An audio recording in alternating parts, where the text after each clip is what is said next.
സ്തോത്രം. സ്തോത്ര വിഷയങ്ങൾക്ക് എല്ലാം കർത്താവ് നൽകിയതിനെ ഒരിക്കലും കൂടെ സ്തോത്രം ചെയ്യാമോ? സ്തോത്രം, സ്തോത്രം, സ്തോത്രം. ദൈവനാമത്തിന് മഹത്വം ഉണ്ടായിട്ട് ഈ അനുഗ്രഹിക്കപ്പെട്ട ഈ നല്ല സമയത്ത് ഓർത്ത് കർത്താവിനെ സ്തുതിക്കുന്നു, മഹത്വപ്പെടുത്തുന്നു. ഈ ദൈവസഭയിൽ നടക്കുന്ന ഉപവാസ പ്രാർത്ഥനയുടെ അവസാനത്തെ രാത്രി സെഷനായി നമുക്ക് കൂടി വരുവാൻ കർത്താവ് സഹായിച്ചല്ലോ. വേദിയിലായിരിക്കുന്ന അനുഗ്രഹീത ദേവദാസന്മാർ, കടന്നു വന്നിരിക്കുന്ന പ്രിയപ്പെട്ടവർ, സദസ്സിലായിരിക്കുന്ന ദേവദാസന്മാർ, എല്ലാവർക്കും കർത്താവ് യേശു ക്രിസ്തുവിന്റെ നാമത്തിലുള്ള സ്നേഹവന്ദനത്തെ അറിയിക്കുന്നു. ആരാധിക്കുവാനും പ്രാർത്ഥിക്കുവാനും എല്ലാം കർത്താവ് നമ്മെ ബലപ്പെടുത്തിയല്ലോ. നാം തുടർന്ന് ദൈവവചനം കേൾക്കുവാൻ ഉള്ള സമയമാണ്. ഇന്ന് ദൈവവചന ശുശ്രൂഷയ്ക്ക് വേണ്ടി ഇവിടെ കടന്നു വന്നിരിക്കുന്നത്, പൽക്കാലം രാത്രികാലം ശുശ്രൂഷിക്കാൻ കടന്നു വന്നിരിക്കുന്ന ബഹുമാനപ്പെട്ട പാസ്റ്റർ ഷിബു മാത്യു അവറുകളാണ്. പ്രിയ ദേവദാസിന് ഒരിക്കൽ കൂടി ദൈവസഭയിലേക്ക് വളരെ സ്നേഹത്തോടെ ബഹുമാനത്തോടെ സ്വാഗതം ചെയ്തുകൊള്ളുന്നു.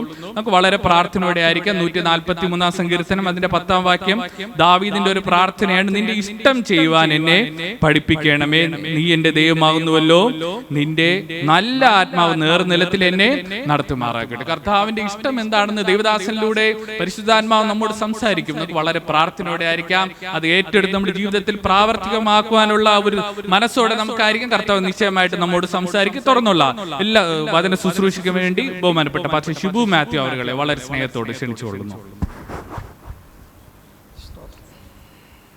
കർത്താവിൻ്റെ പരിശുദ്ധമായ നാമത്തിന് നന്ദി ഹൃദയത്തോടെ സ്തോത്രം ചെയ്യുന്നു. ദൈവസഭയ്ക്ക് ദൈവം കൊടുത്തിരിക്കുന്ന കൃപയ്ക്കൊത്തവണ്ണം ശക്തമായ അധ്യക്ഷ പദവി അലങ്കരിച്ച്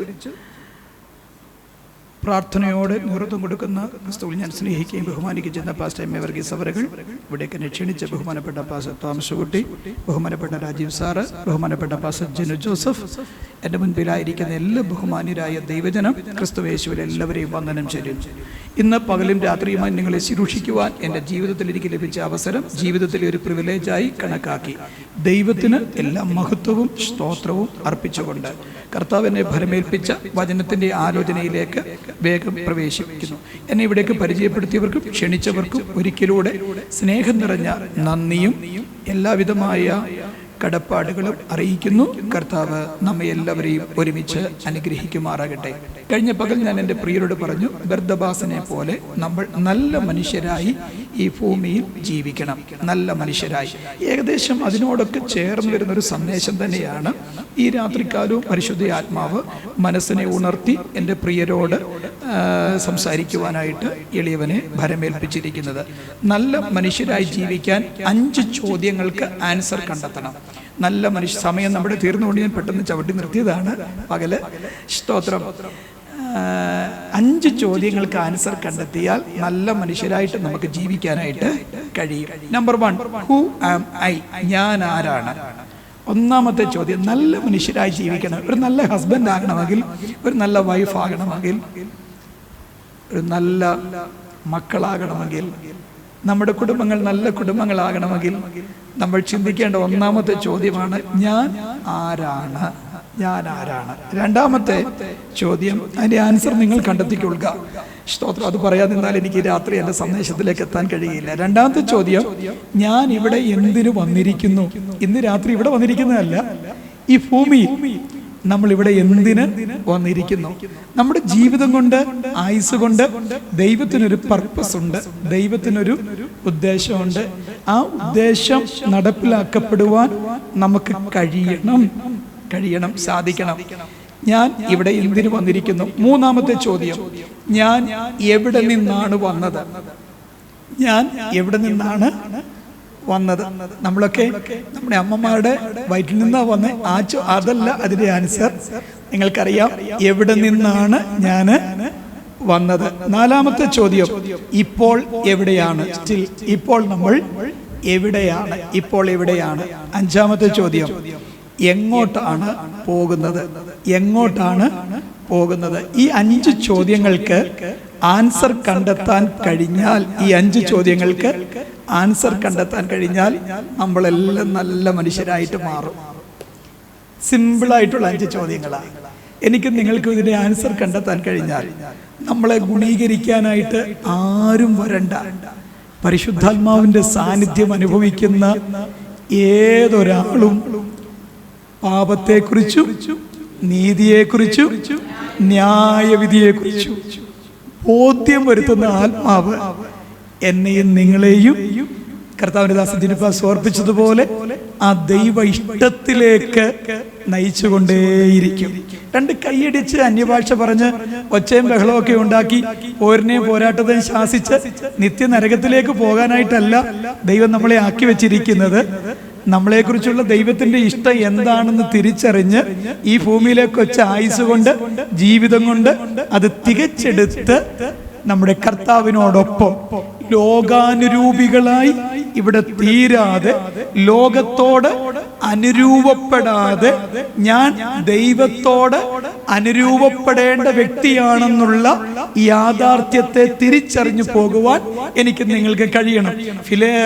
സ്തോത്രം. ഫിലിപ്പിയ ലേഖനത്തിൽ പൗലോസ് അപ്പോസ്തലൻ പഠിപ്പിക്കുന്ന ഇപ്രകാരമാണ്: നമ്മുടെ, എൻ്റെ ഈ ക്യാൻസർ ബാധിച്ച ശരീരം, നമ്മൾ പലരുടെയും രോഗാതുരമായ ശരീരം കർത്താവായ യേശു ക്രിസ്തുവിന്റെ മഹത്വമുള്ള ശരീരത്തോട് അനുരൂപമായി രൂപാന്തരപ്പെടും. ഇന്ന് എളിയവനും കർത്തൃദാസന്മാരും ഇവിടെ ഇരിക്കുന്നവരൊക്കെ ശരീരത്തിൽ ഒന്നല്ലെങ്കിൽ മറ്റൊരു വിധത്തിൽ ക്ഷീണങ്ങളും ഭാരങ്ങളും പ്രയാസങ്ങളും വേദനകളൊക്കെ ഉള്ളവരായിരിക്കും. പക്ഷേ ഒരു ദിവസം ഇതെല്ലാം മാറി കർത്താവിന്റെ ശരീരത്തോട് ഞാനും നിങ്ങളും അനുരൂപമായി രൂപാന്തരപ്പെടുന്ന ഒരു ദിവസമുണ്ട്. അതുകൊണ്ട് ശ്ലീഹ പറയുന്നത്, ലോകത്തോട് അനുരൂപപ്പെടല്. ലോകത്തോട് അനുരൂപപ്പെടുന്ന ഒരു വ്യക്തിയുടെ ശരീരം കർത്താവിന്റെ മഹത്വമുള്ള ശരീരത്തോട് അനുരൂപമായി രൂപാന്തരപ്പെടുകയില്ല. നമ്മുടെ പ്രത്യാശ മരണം കൊണ്ട് അവസാനിക്കുന്നതല്ല, കല്ലറ കൊണ്ട് തീരുന്നതുമല്ല. കല്ലറ കൊണ്ട് തീരാത്ത, മരണം കൊണ്ട് അവസാനിക്കാത്ത ക്രിസ്തീയ പ്രത്യാശയ്ക്ക് ദൈവം തമ്പുരാൻ എന്നെയും നിങ്ങളെയും ഉടമസ്ഥരാക്കി മാറ്റിയിരിക്കുന്നു. ആ ഭാഗ്യകരമായ പ്രത്യാശയ്ക്കായി ഞാൻ ദൈവത്തിന് സ്തോത്രം ചെയ്യുന്നു. അതോർത്ത് ഞാൻ എൻ്റെ കർത്താവിനെ വാഴ്ത്തുന്നു. അതോർത്ത് എൻ്റെ ദൈവത്തെ ആരാധിക്കുന്നു. Praise God. ഈ വചനത്തിന്റെ അർത്ഥങ്ങളൊക്കെ അങ്ങോട്ട് ഗ്രഹിക്കുമ്പോൾ എന്നോട് നിങ്ങളോട് സ്തോത്രം പറയാനൊന്നും ആരും പറയണ്ട, ഹല്ലേലൂയ പറയാനോ കൈയടിക്കാനോ ഒന്നും ആരും പറയണ്ട. നാം പോലും അറിയാതെ വചനം അങ്ങോട്ട് ധ്യാനിക്കുമ്പോൾ, ചങ്കിലോട്ട് കേറുമ്പോൾ, ഒറ്റയ്ക്കിരിക്കുകയാണെങ്കിലും അറിയാതെ കൈയടിച്ചു പോകും. എൻ്റെ പേഴ്സണൽ പ്രയറിൽ, എൻ്റെ പ്രാർത്ഥനാ മുറിക്കകത്ത് ചില സമയങ്ങളൊക്കെ ഭയങ്കര ഒച്ചപ്പാടും ബഹളങ്ങളൊക്കെ ഉണ്ടാവും. ഉറക്കെ ഹല്ലേലൂയ പറയും, കൈയടിക്കുകയൊക്കെ ചെയ്യും. ഇപ്പോ വൈഫിനും മക്കൾക്കും അതൊരു സുപരിചിതമായ അനുഭവമാണ്. കല്യാണം കഴിഞ്ഞ ആദ്യ 1-2 സമയങ്ങളിൽ ലിജി ഓടി വന്ന് നോക്കുമായിരുന്നു എന്തോ സംഭവിച്ചെന്ന്. ഇപ്പോ അറിയാം എന്തോ ഒരു മർമ്മം മനസ്സിലായി, അല്ലെങ്കിൽ വചനത്തിലൂടെ ദൈവം എന്തോ ഒരു ദൂത് ഗ്രഹിപ്പിച്ചു, എന്തോ ഒരു ആലോചന കിട്ടിയിട്ടുണ്ട്. അതിന്റെ സന്തോഷമാണ് ഈ പ്രകടമാകുന്നതെന്ന് അറിയാം. എന്നെ കേൾക്കുന്നവരെ, ആത്മീയത കേവലം ഉപരി വിപ്ലവമല്ല. അന്തരാത്മാവിൽ സ്പർശിക്കപ്പെടാത്തതും ജീവിതത്തിൽ ബാധിതമാകാത്തതൊന്നും ദൈവത്തിൽ നിന്നുള്ളതല്ല. എനിക്കനുസരിക്കാൻ പറ്റാത്തത് ഞാൻ നിങ്ങളെ അനുസരിപ്പിക്കാൻ നോക്കിയാൽ പറ്റുമോ? എന്റെ ആത്മാവിൽ സ്പർശിതമാകാത്തത്, എന്നെ സ്പർശിക്കാത്തത് നിങ്ങളെ എങ്ങനെ സ്പർശിക്കും? ഹല്ലേലൂയ. ആകയാൽ കർത്താവ് നമുക്ക് തന്നിരിക്കുന്ന ഈ കൊച്ചു ആയുസ്, ഈ കൊച്ചു ജീവിതം, തമ്പുരാന്റെ ഉദ്ദേശം എന്താണോ അത് നമ്മുടെ ആയുസ് കൊണ്ട്, ജീവിതം കൊണ്ട് നിവർത്തിപ്പാൻ ദൈവമായ കർത്താവ് എനിക്ക് നിങ്ങൾക്കും ഒരുപോലെ ഇടയാക്കട്ടെ. ഒരു കൊച്ചു സാക്ഷ്യം പറഞ്ഞുകൊണ്ട് എളിയവൻ മുൻപോട്ട് നീങ്ങട്ടെ. സ്തോത്രം. ഏതാനും വർഷങ്ങൾക്ക് മുമ്പ് സ്വാന്തന ഹോസ്പിറ്റലിൽ അവിടെ ഉണ്ടായിരുന്ന സർജൻ, ബഹുമാനപ്പെട്ട സ്തോത്രം, എനിക്കൊന്ന് ശിവദാസൻ സാറ് അന്ന് തോന്നുന്നു, സ്തോത്രം, എളിയവന്റെ ശരീരത്തിൽ ഒരു 4-5 കൊച്ചു ഗ്രോത്തുകൾ റിമൂവ് ചെയ്തു. എല്ലാം ത്വക്കിൽ ബാധിക്കപ്പെടുന്ന ക്യാൻസർ ഗ്രോത്തുകൾ, സ്തോത്രം, ഡെർമറ്റോളജിയിൽ ബാധിക്കപ്പെടുന്ന ക്യാൻസർ സെല്ലുകളായിരുന്നു. കൊച്ചു സർജറി നിങ്ങൾ പേടിക്കരുത്, ഒത്തിരി വലിയ സംഭവമൊന്നുമല്ല. 6-7 തുന്നലുള്ള കൊച്ചു സർജറികൾ എല്ലാം ലോക്കൽ അനസ്തേഷ്യ തന്ന് ചെയ്തത്. രാവിലെ അഡ്മിറ്റായി, വൈകുന്നേരം ആയപ്പോൾ പറഞ്ഞ് വീട്ടിൽ വിട്ടു. ബയോപ്സി റിപ്പോർട്ടെല്ലാം ക്യാൻസർ സെല്ലുകളെന്ന്. എന്നാൽ ഇന്ന് വരെ എങ്ങോട്ട് സ്പ്രെഡ് ആകാതെ ലിംഫോമയായിട്ടും ഇതായിട്ടും ഒക്കെ സൂക്ഷിക്കുന്ന ദൈവത്തിന് സ്തോത്രം. കഴിഞ്ഞ പകൽ പറഞ്ഞല്ലോ, ആമേൻ. ഇത് പറഞ്ഞുകൊണ്ടിരിക്കുമ്പോഴും ശരീരത്തിൽ അതികഠിനമായ വേദന, സ്തോത്രം, ഉണ്ട്. ഈ ഒരു അവയവം റൈറ്റ് സൈഡിലെ കിഡ്നി എടുത്തു മാറ്റാനാണ് വൈദ്യശാസ്ത്രം പറഞ്ഞിരിക്കുന്നത്. അതിരിക്കോ ഇരിക്കാതിരിക്കോ, മാറ്റുകയോ മാറ്റാതിരിക്കോ ചെയ്യട്ടെ. ഞാനതിൽ കുണ്ഠിതനല്ല, ശരിക്കും ഹൃദയത്തിൽ നിന്ന് പറയുക, ഞാൻ ദുഃഖിതനല്ല. ഇങ്ങനെ പറയാൻ എന്നെ പഠിപ്പിച്ചത് ഞാൻ കഴിഞ്ഞ പകൽ പറഞ്ഞല്ലോ, 2 ദൈവദാസന്മാരുമായുള്ള സഹവർത്തിത്വം. Pastor V. A. Thampi, pastor M. Paulose. ഈ 2 അഭിഷിക്തന്മാരെ കണ്ടുമുട്ടിയില്ലായിരുന്നെങ്കിൽ ഞാൻ ചിലപ്പോഴൊക്കെ വിചാരിക്കാറുണ്ട്, എൻ്റെ ജീവിതം പാഴായിപ്പോയനുമായിരുന്നു. ചിലരെ കണ്ടുമുട്ടുന്നത് നമ്മുടെ ജീവിതത്തിലെ ടേണിംഗ് പോയിന്റുകൾ, ശരിയല്ലേ പാസ്റ്റർ? ചിലരെ കണ്ടുമുട്ടുന്നത് നമ്മുടെ ജീവിതത്തിലെ വഴിത്തിരിവുകൾക്ക് കാരണമാകും. Praise God, hallelujah. അപ്പം സർജറി കഴിഞ്ഞു, വീട്ടിൽ ചെന്നു. അന്ന് വൈകിട്ട് തന്നെ വീട്ടിൽ ചെന്നു. 3-ാം ദിവസം രാത്രി പരിശുദ്ധാത്മാവിന്റെ ഇടപെടലുണ്ടായി. ഷിബു എഴുന്നേൽക്കുക, എൻ്റെ വേലയ്ക്ക് പോവുക. ഞാൻ 2008 ട്രിവാൻഡ്രത്ത് വരുന്നത്. 2008 മെയ് മാസം 8-ാം തീയതി ട്രിവാൻഡ്രത്ത് വന്നത്, കർത്താവിന്റെ വേലയ്ക്കായിട്ട്, വെള്ളട കേന്ദ്രമാക്കി ദൈവിക ശുശ്രൂഷയ്ക്കായിട്ട് എത്തപ്പെടുന്നത്. ഞാൻ 2008 നവംബർ മുതൽ ചെയ്യുന്ന ഒരു പ്രവർത്തനമുണ്ട്. രാത്രി കാലങ്ങളിൽ തമ്പാനൂർ ബസ് സ്റ്റാൻഡിൽ, ട്രിവാൻഡ്രം നമ്മുടെ റെയിൽവേ സ്റ്റേഷനിൽ, മെഡിക്കൽ കോളേജ് ക്യാമ്പസിൽ 4 ബൃഹത്തായ ആതുരാലയങ്ങൾ സ്ഥിതി ചെയ്യുന്ന മെഡിക്കൽ കോളേജ് ക്യാമ്പസുകളിൽ രാത്രി ഞങ്ങൾ വരും. ഒരു 10 മണിയാകുമ്പോഴായിരിക്കും വരുന്നത്. ഞങ്ങളുടെ വണ്ടി എവിടെയെങ്കിലും സുരക്ഷിതമായ സ്ഥലത്ത് ഒതുക്കും. ചിലപ്പോൾ ഒറ്റയ്ക്കായിരിക്കും, ചിലപ്പോൾ കുടുംബമായിട്ട് കാണും, ചിലപ്പോൾ മിസ്സസും ഞാനും കാണും, ചിലപ്പോൾ കുഞ്ഞുങ്ങൾ കാണും, അല്ല ചിലപ്പോൾ ദേവദാസന്മാർ ആരെങ്കിലും കാണും. ആരുമില്ല, ഒറ്റയ്ക്കായാലും വരും. രാവിലെ ആകുമ്പോൾ തിരിച്ചു പോകും. പേഴ്സണൽ ഇവാഞ്ചലിസത്തിന് വരുന്നത്. ഒരാൾ നമ്മുടെ സഭയിലോട്ട് വരത്തില്ല. അങ്ങനെ വരണമെന്ന് നിർബന്ധവും. നമ്മുടെ സഭയിലോട്ട് ആളെ കൊണ്ടുവരാനല്ല സുവിശേഷീകരണം. ആണോ? PMGയിലോട്ടോ ന്യൂ ഇന്ത്യയിലോട്ടോ ആളെ കൂട്ടാനല്ല സുവിശേഷീകരണം. അങ്ങനെ ആരെങ്കിലും ചിന്തിക്കുന്നുണ്ടെങ്കിൽ തെറ്റിപ്പോയി. ദൈവരാജ്യത്തിലേക്ക് ആളെ ചേർക്കാനായിട്ടാണ് സുവിശേഷീകരണം. Praise God. എനിക്ക് ശിഷ്യത്വത്തെ കുറിച്ചൊക്കെ ഒന്ന് പറയണമെന്നുണ്ട്, പക്ഷേ സമയം അനുവദിക്കാത്തതുകൊണ്ട് വേഗം മുൻപോട്ട് വരട്ടെ. സ്തോത്രം. പ്രസംഗം തീർന്നാലും തീർന്നില്ലെങ്കിലും 8:30 നമുക്ക് നിർത്തണം. ഞങ്ങൾ ഒരു പാസ്റ്റർ ഉണ്ടായിരുന്നു, PJ ജോസഫ്. പണ്ടത്തെയൊക്കെ സഭായം അറിയാലോ, 2 മണി 3 മണിയാവും തീരുമ്പോൾ. ആദ്യം ഒരു പ്രസംഗം സങ്കീർത്തനത്തിൽ നിന്ന്, അത് കഴിഞ്ഞ് സാക്ഷ്യം, വിശ്വാസികളുടെ സാക്ഷ്യത്തെ എല്ലാം ക്രോഡീകരിച്ചുകൊണ്ട് പാസ്റ്റർ എഴുന്നേറ്റ് കുത്തിയും വെട്ടിയും മാന്തിയും പിച്ചിയും അള്ളിയും പറിച്ചും അടുത്തൊരു പ്രസംഗം. 2:30 ആകുമ്പോഴും പാസ്റ്റർ പറയുന്നത്, ഞാൻ ദൂതിന്റെ ആഴങ്ങളിലോട്ട് ഇറങ്ങുകയാണ്. അപ്പൊ ഞങ്ങളുടെ ഇന്ന് ബോംബെയിൽ ഒരു ഉന്നത പോസ്റ്റിൽ ജോലി ചെയ്യുന്നൊരു സന്തോഷമുണ്ട്. താനന്ന് കോളഞ്ചേരി കോളേജിലെ BCom ഡിഗ്രി ഫൈനൽ വിദ്യാർത്ഥിയാണ്. സ്തോത്രം. ഞങ്ങളൊക്കെ ഹൈസ്കൂൾ വിദ്യാർത്ഥികൾ. അപ്പൊ ഒരു ദിവസം അവൻ അങ്ങ് സഹികെട്ട് പറഞ്ഞു. അവൻ ഭയങ്കര വോളിബോൾ ഭ്രാന്തനോട്. അപ്പം കോളേജില് ഏതാണ്ടൊരു മത്സരമൊക്കെ നടക്കുന്നുണ്ട്. അവനിതിന് പോവുകയും ചെയ്യണം. 4 മണിക്ക് അവിടെ ചെല്ലണം. ഇവിടെ 2:30 ആയിട്ട് പാസ് എങ്ങോട്ട് പോകുന്നേ ഉള്ളൂ, ആഴത്തിലേക്ക് പോകുന്നേ ഉള്ളൂ. അപ്പൊ അവൻ അവിടെ നിന്ന് ഉറക്കെ വിളിച്ചു പറഞ്ഞു, എന്റെ പൊന്നു പാസ്റ്ററെ, എത്ര ആഴത്തിലോട്ട് പോയാലും കൊള്ളാം, 3 മണിയാകുമ്പോൾ തിരിച്ചു കയറിയേക്കണമെന്ന് പറഞ്ഞു. കാരണം 3-ന് വീട്ടിൽ നിന്ന് ഇറങ്ങിയാലേ അവന്. ഇപ്പോഴും സന്തോഷിനെ കാണുമ്പോൾ ഞങ്ങൾ പറയും, 3 ആകുമ്പോൾ തിരിച്ചു കയറിയേക്കണം. കുഞ്ഞുങ്ങളൊക്കെ ഒരാളെ കെട്ടിച്ചു, അടുത്ത 2 പേരുണ്ട്. അവർ ചോദിക്കുക, എന്താ ഡാഡി? സ്തോത്രം. ഞങ്ങൾ കാര്യം പറയില്ല, എങ്കിലും ചിരിച്ചുകൊണ്ട് പറയും, 3 ആകുമ്പോൾ തിരിച്ച് എന്ന് പറഞ്ഞ പോലെ. തീർന്നാലും തീർന്നില്ലല്ലോ, എത്ര ആഴത്തിലോട്ട് പോയാലും 8:30 ആകുമ്പോൾ നമ്മൾ തിരിച്ചു കയറും. സ്തോത്രം. ശ്രദ്ധിക്കൂ. അപ്പം രാത്രി കാലങ്ങളിൽ ഞങ്ങൾ വരും. തമ്പാനൂരാണെങ്കിൽ പോലീസ് സ്റ്റേഷന്റെ സൈഡിൽ വാഹനം ഒതുക്കും.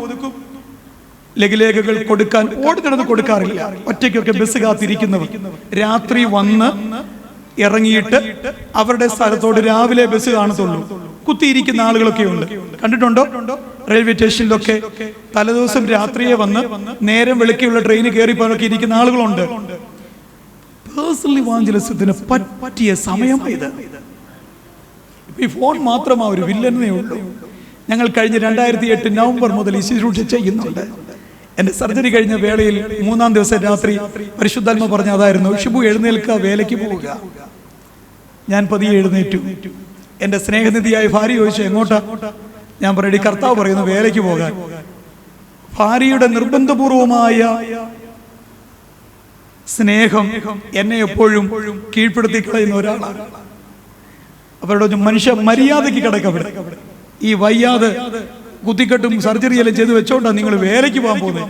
മര്യാദ കിടക്ക. എഴുന്നേറ്റ് ഞാൻ പതിയെ അവിടെ കിടന്നു.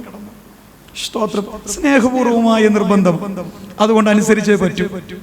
ഒരു 5 മിനിറ്റ് കഴിഞ്ഞപ്പോൾ വീണ്ടും ഉള്ളിലൊരു പ്രേരണ, ഷിബു എഴുന്നേക്ക്, പോ എൻ്റെ വേലയ്ക്ക്. ഞാൻ പതിയെ എഴുന്നേറ്റു. നീ ചോദിച്ചു എങ്ങോട്ടാ? ഞാൻ പറയും കർത്താവ് പറയുന്നു വേലയ്ക്ക് പോകാൻ. എനിക്കറിയാം കർത്താവ് ഇപ്പൊ അങ്ങനൊന്നും പറയത്തില്ല. ഞാനിപ്പോ ഇവിടെ കിടക്കുമല്ലേ, ഞാൻ കണ്ടില്ലല്ലോ കർത്താവ് നിങ്ങളുടെ അടുക്കിലോട്ട് വന്നത്. മര്യാദയ്ക്ക് അവിടെ കിടക്ക്. എന്നാൽ 3-ാം തവണ ഞാൻ എഴുന്നേറ്റു. അവൾക്കറിയാം ഇനി രക്ഷയില്ല, പറഞ്ഞാൽ കേൾക്കില്ല, കേൾക്കും അനുസരിക്കില്ല.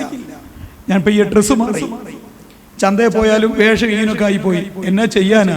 മാറ്റണമെന്ന് ആഗ്രഹമുണ്ട്, സ്തോത്രം, പക്ഷേ സാധിക്കുന്നില്ല. ശീലമായി പോയതുകൊണ്ടായിരിക്കും. വേഷമൊക്കെ എടുത്തിട്ടു, കുറച്ച് ട്രാക്റ്റൊക്കെ കയ്യിലെടുത്തു. മോനും കൂടെ കൂടി. അതവൻ 6-ാം ക്ലാസ്സിലാ. ഇന്നത്തെ +2കാരൻ അന്ന് 6-ാം ക്ലാസ്സിലാ. അപ്പ ഞാനും വരുന്നു. ഏത് രാത്രി അപ്പൻ്റെ കൂടെ വരാൻ മോൻ റെഡിയാ. എത്ര വയർ നിറഞ്ഞിരിക്കുകയാണെങ്കിലും 3 ദോശ, ഒരു ഡബിൾ ബുൾസൈ, ഒരു കട്ടൻ കാപ്പി. ഏത് രാത്രി അപ്പൻ്റെ കൂടെ എവിടെ വരാനും അവൻ റെഡിയാ. അന്നും ഇന്നും എന്നും അങ്ങനെ തന്നെ ആയിരിക്കട്ടെ. സ്തോത്രം. അതിൽ പോലെ എന്താ ഒരു സന്തോഷവും സ്നേഹമൊക്കെ. നമ്മുടെ മക്കൾ നമ്മുടെ കൂടെ ഇങ്ങനെ നടക്കുന്നതും നിൽക്കുന്നതും വർത്താനം പറയുന്നതും സംശയങ്ങൾ ചോദിക്കുന്നതും പ്രാർത്ഥിക്കുന്നതും ഈ വേലയുടെ മഹത്വത്തെക്കുറിച്ച് ചോദിച്ചറിയുന്നതും അതിനേക്കാൾ വലിയ സന്തോഷം നമുക്ക് വേറെ എന്താ? സ്തോത്രം. ഒരു സക്സസ് ആയ അപ്പനായി ഞാൻ മാറണമെങ്കിൽ അതൊക്കെ എൻ്റെ തലമുറയിലേക്ക് പകരാൻ എനിക്ക് കഴിയണം. ഞങ്ങൾ അങ്ങനെ രാത്രി തമ്പാനൂര് വന്നിറങ്ങി. അന്ന് ഞങ്ങളെ സംബന്ധിച്ചൊരു മോശം ദിവസമായിരുന്നു. ഒരു ചൊവ്വാഴ്ച രാത്രി ആയതുകൊണ്ടല്ല മോശമായത്, സുവിശേഷം പറയാൻ ആളെ കിട്ടിയ നല്ല ദിവസം, സുവിശേഷം പറയാൻ ആളെ കിട്ടിയില്ലെങ്കിൽ മോശം ദിവസം. ഇന്നും എൻ്റെ വണ്ടിയുടെ നിറയെ ട്രാക്റ്റുകളുണ്ട്. എപ്പോഴും കുറച്ച് കാണും. എവിടെയെങ്കിലും 10 പേരെ നിൽക്കുന്നത് കണ്ടാൽ വണ്ടി നിർത്തും, സമയമുണ്ടെങ്കിൽ ഇറങ്ങിക്കൊടുക്കും. ഒരു ദിവസം ഒരു 2 പേർക്കെങ്കിലും ഒരു സുവിശേഷ പ്രതി കൊടുത്തില്ലെങ്കിൽ പിന്നെ ഞാൻ എന്നാ ഉപദേശിയപ്പ, ദേവദാസന്മാരെ ക്ഷമിച്ചേക്കണേ, ഞാൻ എന്നോ ഫുൾ ടൈം വേലക്കാരനാ, ഞാൻ എന്നോ പൂർണ്ണസമയം സുവിശേഷകനാ. ഇതൊക്കെ പാസ് പൗലോസിൽ നിന്ന് കിട്ടിയതാണ്. ഞങ്ങൾ ഫ്ലാറ്റ് ടിക്കറ്റ് എടുത്ത് റെയിൽവേ സ്റ്റേഷനകത്ത് കയറി. ആരെ അങ്ങനെ കാര്യമായി കിട്ടിയില്ല. ഒരാളോട് സംസാരിച്ചു, അദ്ദേഹത്തിന് ഒരു ഫോൺ വന്നു. അദ്ദേഹം സോറി പറഞ്ഞു ഫോണിലോട്ട് പോയി. ഞങ്ങൾ പുറത്തിറങ്ങി തമ്പാനൂർ ബസ് സ്റ്റാൻഡിനകത്ത് കയറി. ഒറ്റയ്ക്കിരുന്ന് കുറച്ചു പേർക്കൊക്കെ ലഘുലേഖകൾ കൊടുത്തു. സംസാരിക്കാൻ അത്ര താല്പര്യം ആളുകൾ പ്രകടിപ്പിക്കാത്തതുകൊണ്ട് ഞങ്ങൾ പുറത്തോട്ടിറങ്ങി. 12 മണി സമയം കഴിഞ്ഞു. വേഷം കൊണ്ടറിയാൻ KSRTCയിലെ 2 ഉദ്യോഗസ്ഥര 2 സൈഡിലായിട്ട് നിൽക്കുന്നു. ബസ് ടെർമിനലിന്റെ പുതിയ ബസ് ടെർമിനലിന്റെ ഫ്രണ്ടില്. അതിലൊരാൾക്ക് ലഘുലേഖ കൊടുക്കാൻ ഞാൻ അങ്ങോട്ട് മാറി. മോൻ മറ്റൊരാൾക്ക് കൊടുക്കാൻ അങ്ങോട്ട് നീങ്ങി. ഞാൻ കൊടുത്ത ആൾ എന്നോട് ചോദിച്ചു എന്താ? വാ തുറന്നപ്പോഴേ വന്നു നല്ല മണം.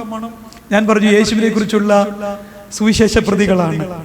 പാതിരാത്രിക്ക് നിനക്കൊക്കെ സ്വസ്ഥതയില്ലെന്ന് പറഞ്ഞുകൊണ്ട് സ്വസ്ഥത തരത്തിലെന്ന് പറഞ്ഞ് ട്രിവാൻഡ്രത്തെ വലിയൊരു മുട്ടൻ ചീത്ത പറഞ്ഞു. എന്നിട്ട് അമ്മയില്ലാത്തവന്മാരെ എന്ന് പറഞ്ഞുകൊണ്ട് ഭയങ്കര നീളവും ഭയങ്കര വണ്ണമുള്ള ഒരു സാധനം പറഞ്ഞിട്ട് അടിക്കുകയായിരുന്നു എന്ന് എനിക്കിന്നും അറിയില്ല. എനിക്ക് ടോർണിട്ട് തന്നു. കറങ്ങി താഴെ വീണു. സ്തോത്രം. ലോക്കൽ അനുസരിച്ച് എന്ന സർജറികളാണെങ്കിലും ശരീരത്തിന്റെ കാര്യമായ ക്ഷീണങ്ങളുണ്ട്. ഒറ്റ ഇടിക്ക് താഴെ വീണു. നിലത്തിട്ട് 5-6 ചവിട്ടുകൂടെ. കയ്യിലിരുന്ന പുസ്തകങ്ങളൊക്കെ ചിതറിത്തെറിച്ചു. ചെറുക്കൻ ഓടി വന്നു. 6-ാം ക്ലാസ്സുകാരൻ പിടിച്ചാൽ എങ്ങാണ്ട് പൊങ്ങുമോ? അവൻ വലിച്ചു പൊക്കാൻ നോക്കി. എവിടെ ഈ 19 കിലോ ഉള്ള സാധനം എവിടെ പൊങ്ങാൻ? മറ്റേ മനുഷ്യൻ പറഞ്ഞു എന്തിനാണ് ഇവനെയൊക്കെ തല്ലുന്നത്? വേണേ വാങ്ങിക്കുക, അല്ലെ കളഞ്ഞിട്ട് പോ. ആ മനുഷ്യൻ വേറൊരു വഴിക്ക് തിരിഞ്ഞു. ഇദ്ദേഹം തിരിയാൻ പോയപ്പോൾ ഞാൻ പെട്ടെന്ന് കാലെ പിടിച്ചു. അദ്ദേഹത്തിന്റെ കാലേ കയറി ചുറ്റിപ്പിടിച്ച് കൈകൊണ്ട് ഞാൻ പറഞ്ഞു സഹോദരൻ ഒന്ന് എഴുന്നേപ്പിച്ച്. അദ്ദേഹം പിന്നെ എന്റെ ശരീരത്തോട് സൂക്ഷിച്ചു നോക്കി. എനിക്ക് മനസ്സിലായ ആ കണ്ണുകളിൽ എന്തോ പേടി വിളങ്ങുന്നു. അദ്ദേഹം നോക്കുമ്പോൾ ശരീരം മുഴുവൻ രക്തത്തിൽ കുളിച്ചു വരുന്നു. കയ്യിൽ നിന്ന് ചോര, പുറത്തുനിന്ന് ചോര, വയറിന്റെ ഭാഗത്തുനിന്ന് ചോര, തൊടയുടെ ഭാഗത്തുനിന്ന് ചോര. 3 ദിവസം മാത്രം പഴക്കമുള്ള ആ പച്ച മുറിവുകൾ ആ വീഴ്ചയുടെ ശക്തി കൊണ്ടും ആ ചവിട്ടിന്റെ ബലം കൊണ്ടൊക്കെ മുറിവെല്ലാം ഇളകി ബ്ലഡ് പുറത്തേട്ട് ഒഴുകി. ഈ കയ്യിലെ സർജറി വെയിൻ കട്ട് ചെയ്തൊക്കെയുള്ള സംവിധാനമായിരുന്നു. സ്തോത്രം. ആ ഗ്രോത്തിന്റെ സിസ്റ്റിന്റെ വേരുകൾ അകത്തോട്ടൊക്കെ ഇറങ്ങിയിരുന്നു. അപ്പം അത് പെട്ടെന്ന് ഇളകി ശരിക്കും രക്തം അവിടെ നിന്ന് ഒഴുകാൻ തുടങ്ങി. അത് ശരീരം ആസകലം പിടിച്ചു. വെള്ളവസ്ത്രം പെട്ടെന്ന് ചുവന്ന റോസാപ്പൂ പോലെ പലയിടങ്ങളും നിറം കൊണ്ട് നിറയപ്പെട്ടു. ആ മനുഷ്യൻ കൊണ്ട് പേടിച്ചു. 2 അടി കൊടുത്തേ ഉള്ളൂ, ശരീരം മുഴുവൻ ചോര. ഞാൻ പറഞ്ഞു ഒന്ന് പിടിച്ചെഴുന്നേൽപ്പിക്കുക. അദ്ദേഹം കൈ നീട്ടി. അടിച്ച കയ്യിൽ പിടിച്ച് ഞാൻ എഴുന്നേറ്റു. അദ്ദേഹം പോകാൻ തുടങ്ങി. എവിടെ? ഞാൻ കയറി പിടിച്ചു. അടിച്ചു താഴെ ഇട്ടിട്ട് പോകാനോ? നിൽക്കെവിടെ? അങ്ങനൊന്നും പോകാൻ പറ്റത്തില്ല. അദ്ദേഹം എന്റെ ശരീരത്തോട്ടാണ് നോക്കുന്നത്. ഞാൻ പറഞ്ഞു സഹോദരാ പേടിക്കണ്ട, നിങ്ങൾ അടിച്ചതുകൊണ്ടൊന്നുമല്ല, കഴിഞ്ഞ 3 ദിവസം കൊച്ചു സർജറി എനിക്കുണ്ടായിരുന്നു. ഒരു പുരുഷനാകെ എനിക്ക് മുണ്ടൊക്കെ മാറ്റി കാണിക്കാൻ പറ്റുന്നതുകൊണ്ട് എൻ്റെ കാലും എൻ്റെ കൈയും വയറൊക്കെ ഞാൻ കാണിച്ചു കൊടുത്തു. ഈ മുറിവുകൾ ഇളകിയുള്ള ചോര, താൻ പേടിക്കൊന്നും വേണ്ട. അദ്ദേഹത്തിന്റെ ചോദ്യം, സാറേ പിന്നെന്തിനാ സാറ് ഈ രാത്രി ഇതൊക്കെ വെച്ചുകൊണ്ട് നടക്കുന്നത്? ഈ പുസ്തകം ചുമക്കുന്നത് ആ ഒരൊറ്റ ചോദ്യം കേൾക്കാൻ വേണ്ടിയാ, ആ ഒരൊറ്റ ചോദ്യത്തിന് വേണ്ടിയാ ഈ പുസ്തകം ചുമക്കുന്നത്. എന്തിനാ ഇതും കൊണ്ട് നടക്കുന്നത്? എന്തിനാ ഇതും കൊണ്ട് നടക്കുന്നത്? ചുരുങ്ങിയ സമയം കൊണ്ട് എങ്ങനെ സുവിശേഷം പറയാമെന്ന് ചില കർത്തൃദാസന്മാർ പഠിപ്പിച്ചിട്ടുണ്ട്. 10 മിനിറ്റ് സമയം കൊണ്ട് രക്ഷാ സന്ദേശം കൈമാറി.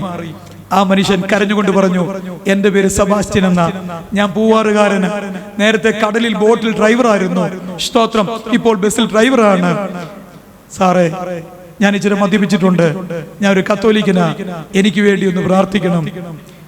എന്നെ അടിച്ചു വീഴ്ത്തിയ മനുഷ്യൻ നമ്മുടെ ബസ് ടെർമിനലിന്റെ ഫ്രണ്ടിൽ മുട്ടുകുത്തി. അദ്ദേഹം മുട്ടുകുത്തിയപ്പോൾ എൻ്റെ കണ്ണുകൾ നിറഞ്ഞൊഴുകി. സ്തോത്രം. പരസ്യമായി അവിടെ തലയൊക്കെ വെച്ച് പ്രാർത്ഥിച്ചു. ഞങ്ങളെ സംബന്ധിച്ച് അതുപോലൊരു നല്ല ദിവസം വേറെ ഉണ്ടായിട്ടില്ല. ഞാനും മോനും അദ്ദേഹത്തെ വണ്ടി കയറ്റി വീട്ടിൽ കൊണ്ടാക്കി. സ്തോത്രം. ഒരു 3 ആഴ്ച കഴിഞ്ഞു ഞാനും മിസ്സസും അവരുടെ വീട് സന്ദർശിച്ചു. ഭാര്യ പൗളി, മക്കൾ സൗമ്യ, രമ്യ, ഈ 4 പേരെയും വേളിക്കായലിന്റെ ഓരത്ത് സ്നാനപ്പെടുത്തുവാൻ സർവശക്തനായ ദൈവം എളിയവന് ഭാഗ്യം നൽകി. ഞാൻ ഈ രാത്രി പറഞ്ഞു വരുന്നത്, കർത്താവ് നമുക്കൊരു നിയോഗം നൽകിയാൽ, ദൈവം നമുക്കൊരു ദർശനം നൽകിയാൽ, ദൈവം ഒരു ആലോചന നൽകിയാൽ അത് വെറുതെയാവില്ല. അത് തീർച്ചയായിട്ടും ദൈവനാമ മഹത്വത്തിന് കാരണമാകും. ഒരു സ്വപ്നം കിട്ടിയാൽ, ഒരു ദർശനം കിട്ടിയാൽ, ഒരു വെളിപ്പാട് കിട്ടിയാൽ, ഒരു ദൈവാലോചന കിട്ടിയാൽ അടങ്ങിയിരിക്കരുത്, ഇറങ്ങിപ്പോയിരിക്കണം. നമ്മുടെ അയൽപക്കത്ത് ഒരു ആത്മഹത്യ നടക്കരുത്. നമ്മുടെ അയൽപക്കത്ത് ഒരു തലമുറ നശിക്കരുത്. നമ്മുടെ അയൽപക്കങ്ങളിൽ ദൈവികമല്ലാത്തതൊന്നും നടക്കരുത്. അതെന്റെ നിങ്ങളുടെ ആഗ്രഹമായിരിക്കണം, നമ്മുടെ പ്രാർത്ഥനയായിരിക്കണം. അതിനുവേണ്ടി നാം ഒരുങ്ങണം. കുറച്ച് നാളുകൾക്ക് മുൻപ് ഇളയദാസൻ ശരീരത്തിൽ അതികഠിനമായ വേദനയാൽ ഭാരപ്പെട്ടു. ശരീരത്തിന്റെ വയറിന്റെ കുറച്ച് ഭാഗങ്ങൾക്കകത്ത് എന്തൊക്കെയോ ഒരു അസ്വസ്ഥത, അതികഠിനമായ വേദനകൾ. പ്രാർത്ഥനയ്ക്കായി ദൈവസന്നിധിയിൽ കയറി. പ്രാർത്ഥനാ മുറിയിൽ ഇരിക്കുമ്പോൾ പരിശുദ്ധാത്മാവ് ഇടപെട്ടു. ഷിബു, പ്രാപിക്കുക, പ്രാപിക്കുക. ആ പദം പെന്തക്കോസ്തുകാരായി നമ്മളെല്ലാം കേട്ടിട്ടില്ലേ? എന്താ? വർഷിപ്പ് ലീഡേഴ്സ് പറയും പ്രാപിക്കുക, പാസ്റ്റർമാരായ ഞങ്ങൾ പറയും പ്രാപിക്കുക. അപ്പോഴത്തേക്ക് നമ്മളൊന്ന് കൈയൊക്കെ അടിച്ച് 2 അന്യഭാഷയൊക്കെ പറഞ്ഞ് ഒന്ന് മൂപ്പിക്കും. ഞാൻ ഈ പദങ്ങളൊക്കെ പറഞ്ഞു ക്ഷമിച്ചേക്കണേ. ഒന്ന് മൂപ്പിക്കും. സാധാരണ പ്രാപിക്കുക എന്ന് പറയുമ്പോൾ നമ്മളെല്ലാം അങ്ങനെയല്ലേ ചെയ്യുന്നേ? ആദ്യമായിട്ട് കേൾക്കുന്ന പോലെ. PMG-ക്കാർ നിങ്ങൾ അങ്ങനെയല്ലേ ചെയ്യുന്നേ? ന്യൂ ഇന്ത്യക്കാർ ഞങ്ങൾ എങ്ങനെയാ ചെയ്യുന്നത്? പ്രാപിക്കുക ഏതെങ്കിലും പാസ്റ്റർമാര് ആ പ്രസംഗത്തിന്റെ പിള്ളേരൊക്കെ ഭാഷ പറഞ്ഞ വൈബോ അല്ലേ, അതൊക്കെ അങ്ങോട്ട് കേറി വരുമ്പോ പ്രാപിക്കുക എന്ന് പറയുമ്പോഴത്തേക്ക് കൈയൊക്കെ അടിച്ച് 2 അന്യഭാഷയൊക്കെ പറഞ്ഞ് നമ്മളൊന്ന് മൂപ്പിച്ചു കൊടുക്കും. പിന്നെ ഇച്ചിരി കഴിയുമ്പോൾ പാസ്റ്റർ പറയും പ്രാപിക്കുക. അപ്പൊ പിന്നെ നമ്മൾ ചെയ്യും. സാധാരണ ഞങ്ങൾ അങ്ങനെ ചെയ്യാറുള്ളത്. നിങ്ങൾ അങ്ങനെ ചെയ്യാത്തത് കൊണ്ട് സ്തോത്രം. കർത്താവിനോട് ഒന്ന് പ്രാപിക്കുക. പെട്ടെന്ന് മുട്ടുമേലൊരുന്ന് കൈയൊക്കെ അടിച്ച് കുറച്ച് അന്യഭാഷയൊക്കെ പറഞ്ഞ് വിയർത്ത് കുളിച്ചു. ഞാൻ അങ്ങോട്ട് ഇരുന്നു. കർത്താവിനോട് ചോദിച്ചു, ഷിബു എന്താ കാണിക്കുന്നേ? ഞാൻ നിന്നോട് പ്രാപിക്കാനല്ലേ പറഞ്ഞത്? അപ്പൊ ഞാൻ വിചാരിച്ചു കർത്താവിന് അങ്ങോട്ട് ഇഷ്ടപ്പെട്ട് കാണത്തില്ല, ബോധിച്ച് കാണിച്ചില്ല. അന്ന് ഒന്നുകൂടെ മൂപ്പിച്ചേക്കാവുന്ന കണ്ടു. ഞാൻ ഒന്നുകൂടെ മുട്ടുമേലിരുന്ന് കൈയൊക്കെ അടിച്ച് അന്യഭാഷയൊക്കെ പറഞ്ഞു. ശരിക്കും ആദ്യത്തേനേക്കാൾ ഇച്ചിരി സമയം കൊണ്ടെടുത്ത് പ്രാർത്ഥിച്ചു. അന്യഭാഷയൊക്കെ പറഞ്ഞു. ക്ഷീണിച്ച് വിയർത്ത് വിളിച്ചിരിക്കുമ്പോ കർത്താവ് പിന്നെയും ചോദിക്കുക, ഷിബു എന്താ ഇവിടെ നടക്കുന്നത്? ഞാൻ നിന്നോട് പ്രാപിക്കാനല്ലേ പറഞ്ഞത്, നീ എന്തോ കാണിക്കുന്നത്? അപ്പൊ ഞാൻ കർത്താവ് ഞാൻ പ്രാപിക്കുന്നില്ലയോ? അപ്പൊ കർത്താവ് ചോദിച്ചു, ഇങ്ങനെയാണോടാ പ്രാപിക്കുന്നത്? ഞാനും സഭയിൽ പല പ്രാവശ്യം പറഞ്ഞിട്ടുണ്ട് പ്രാപിക്കുക പ്രാപിക്കുക എന്ന്. ടീച്ചേഴ്സും എഞ്ചിനീയർമാരും കുറച്ചു പേരൊക്കെ അതിനകത്തും ഉണ്ട്.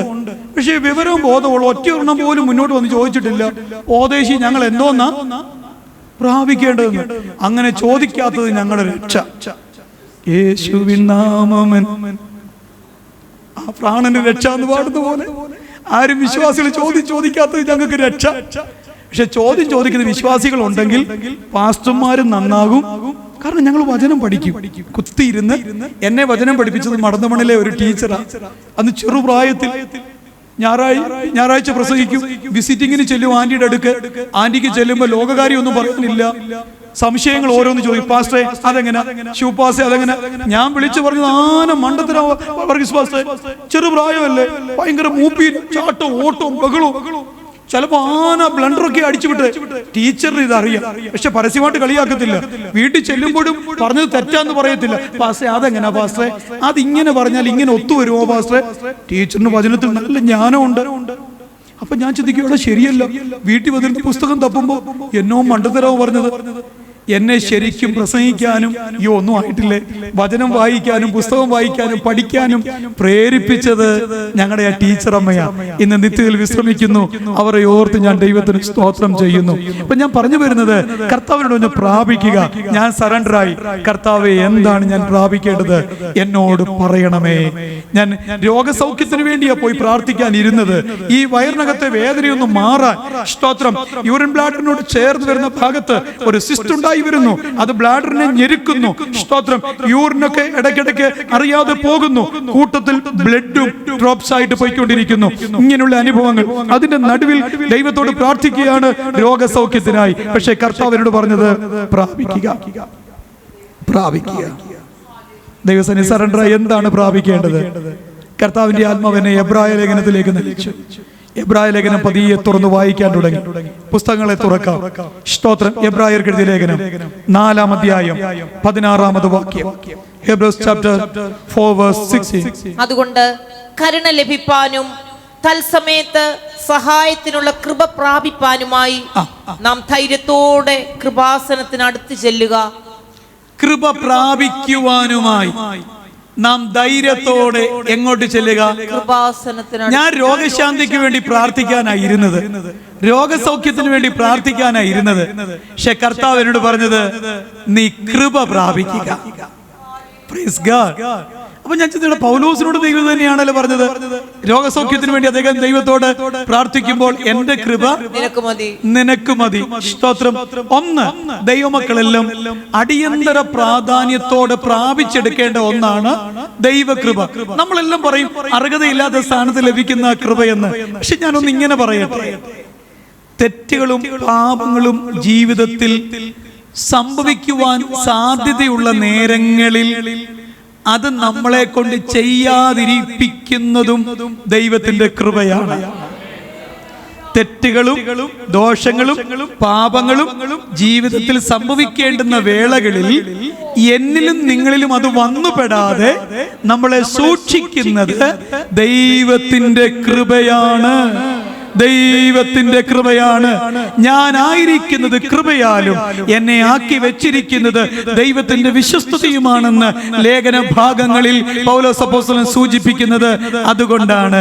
ഇന്ന് രാത്രി എന്നെ കേൾക്കുന്ന പ്രിയരെ, നമ്മുടെ ആത്മീക ജീവിതത്തിൽ അടിയന്തര പ്രാധാന്യത്തോടെ പ്രാപിച്ചെടുക്കേണ്ട ഒന്നാണ് ദൈവകൃപ. കൃപാവരങ്ങൾ നമുക്ക് വേണം, പക്ഷെ അത് മാറിപ്പോകുന്നതാ, അത് നിന്നു പോകുന്നതാ, അത് നിലച്ചു പോകുന്നതാ. കൃപാവരങ്ങൾ നമുക്ക് ആവശ്യമാണ്. നമ്മളെല്ലാം അത് പ്രാപിക്കുകയും ചെയ്യണം. ദൈവരാജ്യത്തിന്റെ വളർച്ചയ്ക്ക് അത്യന്താപേക്ഷിതമാണ്. പക്ഷേ അതെല്ലാം മാറുന്നതും നീങ്ങുന്നതും നിന്നു പോകുന്നതുമാകുമ്പോൾ നിത്യതയോളം പ്രതിഫലധാരികളായി ഞാനും നിങ്ങളും എത്തപ്പെടേണ്ടതിന് നമ്മെ ഒരുക്കിയെടുക്കുന്ന അതിശ്രേഷ്ഠമായ ഒന്നാണ് ദൈവകൃപ എന്ന് പറയുന്നത്.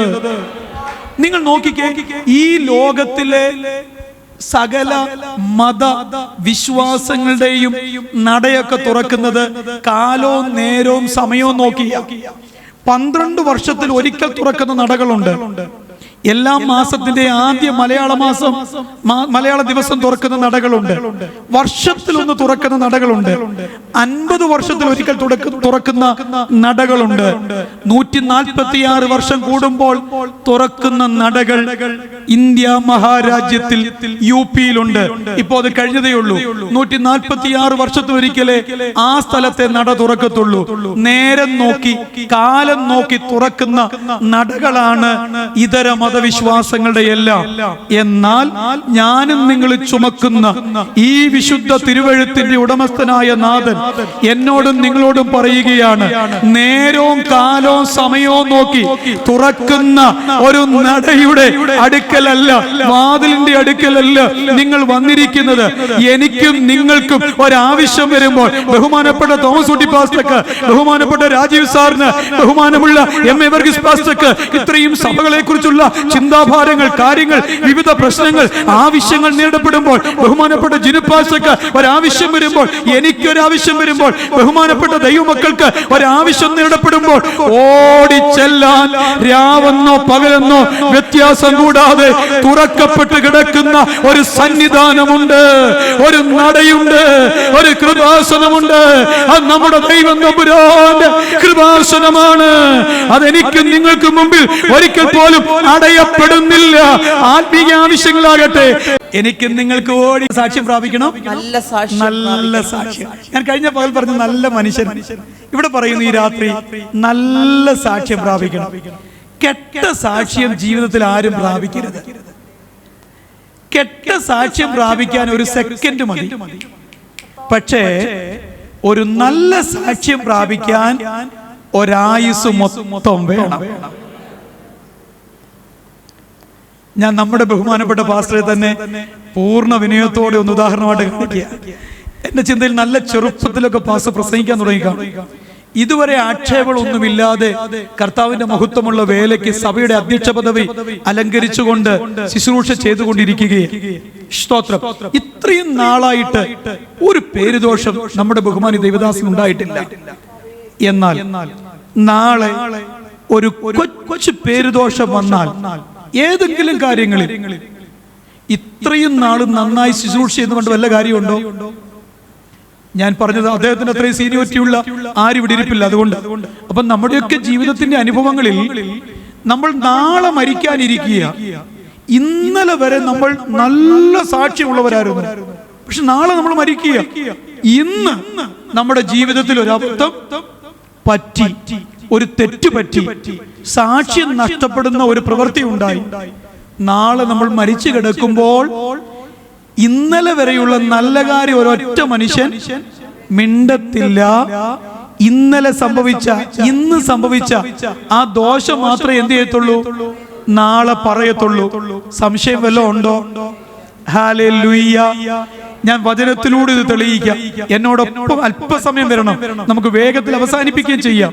കർത്താവിന്റെ വചനം പറയുന്നു, ഹാനോക്ക് എടുക്കപ്പെട്ട ശേഷമല്ല നല്ല സാക്ഷ്യം പ്രാപിച്ചത്, ജീവിച്ചിരിക്കുമ്പോൾ തന്നെ ദൈവത്തോടു കൂടെ നടക്കുന്നവൻ എന്ന സാക്ഷ്യം.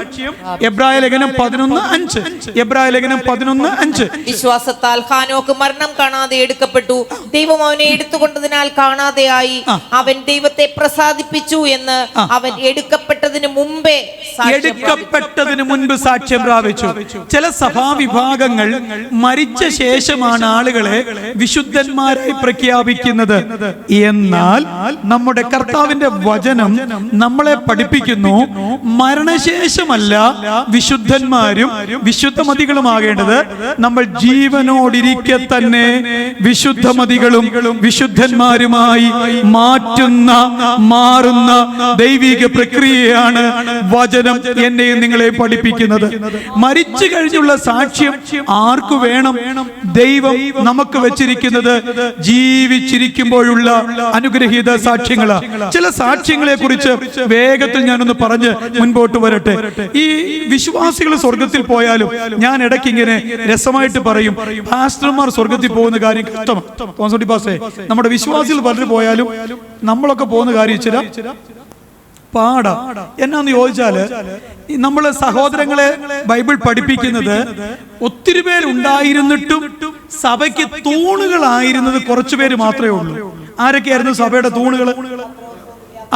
അവരായിരുന്നു സഭയുടെ തൂണുകള്. ബാക്കി ആരും സഭയുടെ തൂണുകളൊന്നും ആയിരുന്നില്ല. സ്തോത്രം. അത് വേറൊരു വിഷയമാണ്, അവിടെ നിൽക്കട്ടെ. ചിലരിങ്ങനെ നീണ്ടു നിവർന്ന് അവസാനത്തെ ഒരു കിടപ്പ് കിടക്കും, ഇല്ലേ? വെള്ളയൊക്കെ പുതപ്പിച്ച് ഓടിപ്പോയിരിക്കാൻ കയ്യും കാലൊക്കെ കൂട്ടിക്കെട്ടി, ഇല്ലേ? ചിലരെ നമ്മളെയൊക്കെ കർത്താവിന്റെ അടുത്ത് താമസിച്ചാൽ അങ്ങനെ ഒരു കിടപ്പ് കിടത്തും. ഈ പുള്ളി ആയ കാലത്ത് സഭയുടെ ഉള്ള തൂണ് മുഴുവൻ പിഴുത് 5 പൈസ ദശാംശവും കൊടുക്കത്തില്ല, സ്വോത്രാഴ്ച ഇടത്തില്ല, ഇടുന്നോരെയും കൊണ്ടിട്ട് ഇടിയിക്കത്തുമില്ല. എല്ലാ കുത്തിത്തിരിപ്പും വഴക്കും ബഹളവും കുഞ്ഞായ്മയും കുശുമ്പും ഉണ്ടാക്കിയ ആള്. പക്ഷെ കിടക്കുമ്പോ ഞാനും തോമസൂട്ടി പാസ്റ്റൊക്കെ വന്ന് പറയും, അച്ചായൻ എന്ന് പറഞ്ഞാൽ സഭയുടെ തൂണായിരുന്നു. സുവിശേഷത്തിന് വേണ്ടി, ദൈവവേലയ്ക്ക് വേണ്ടി കൊടുക്കാൻ ഇതുപോലെ മനസ്സുള്ള ഒരാൾ അമ്മാമ്മ എന്ന് പറഞ്ഞാൽ ഇതുപോലൊരു പ്രാർത്ഥനക്കാരി യോഗത്തിന് വന്നിരിക്കുമ്പോൾ ഒരു 15 മിനിറ്റ് പ്രാർത്ഥനയല്ലാതെ രഹസ്യ ജീവിതത്തിൽ കടുകുമണിയോളം പോലും പ്രാർത്ഥനയോ ദൈവവിശ്വാസമോ ഇല്ലാത്ത ആളുകളാണ്. സ്തോത്രം.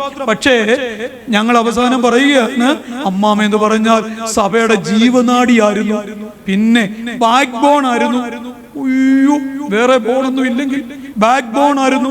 എന്നോ കള്ളമാ ഞങ്ങൾ പറയുന്നത്. കള്ളം പറയുന്നൊരു സ്വർഗത്തിൽ പോകുമോ? ഇനി സത്യം പറയാൻ പറ്റുമോ? ഈ പുത്തമ്പുരയ്ക്കൽ അച്ഛൻ എന്ന് പറഞ്ഞൊരു അച്ഛനുണ്ട്. ആ പേര് ഞാൻ പറയും. സ്തോത്രം. ഞങ്ങൾ പഠിച്ചൊരു കോഴ്സിൽ ഞങ്ങളുടെ ഒരു അധ്യാപകനൊക്കെ ആയിരുന്നു അദ്ദേഹം ഇങ്ങനെ പറഞ്ഞു, പാലയിൽ ഒരു അച്ചായൻ മരിച്ചു കിടക്കുക.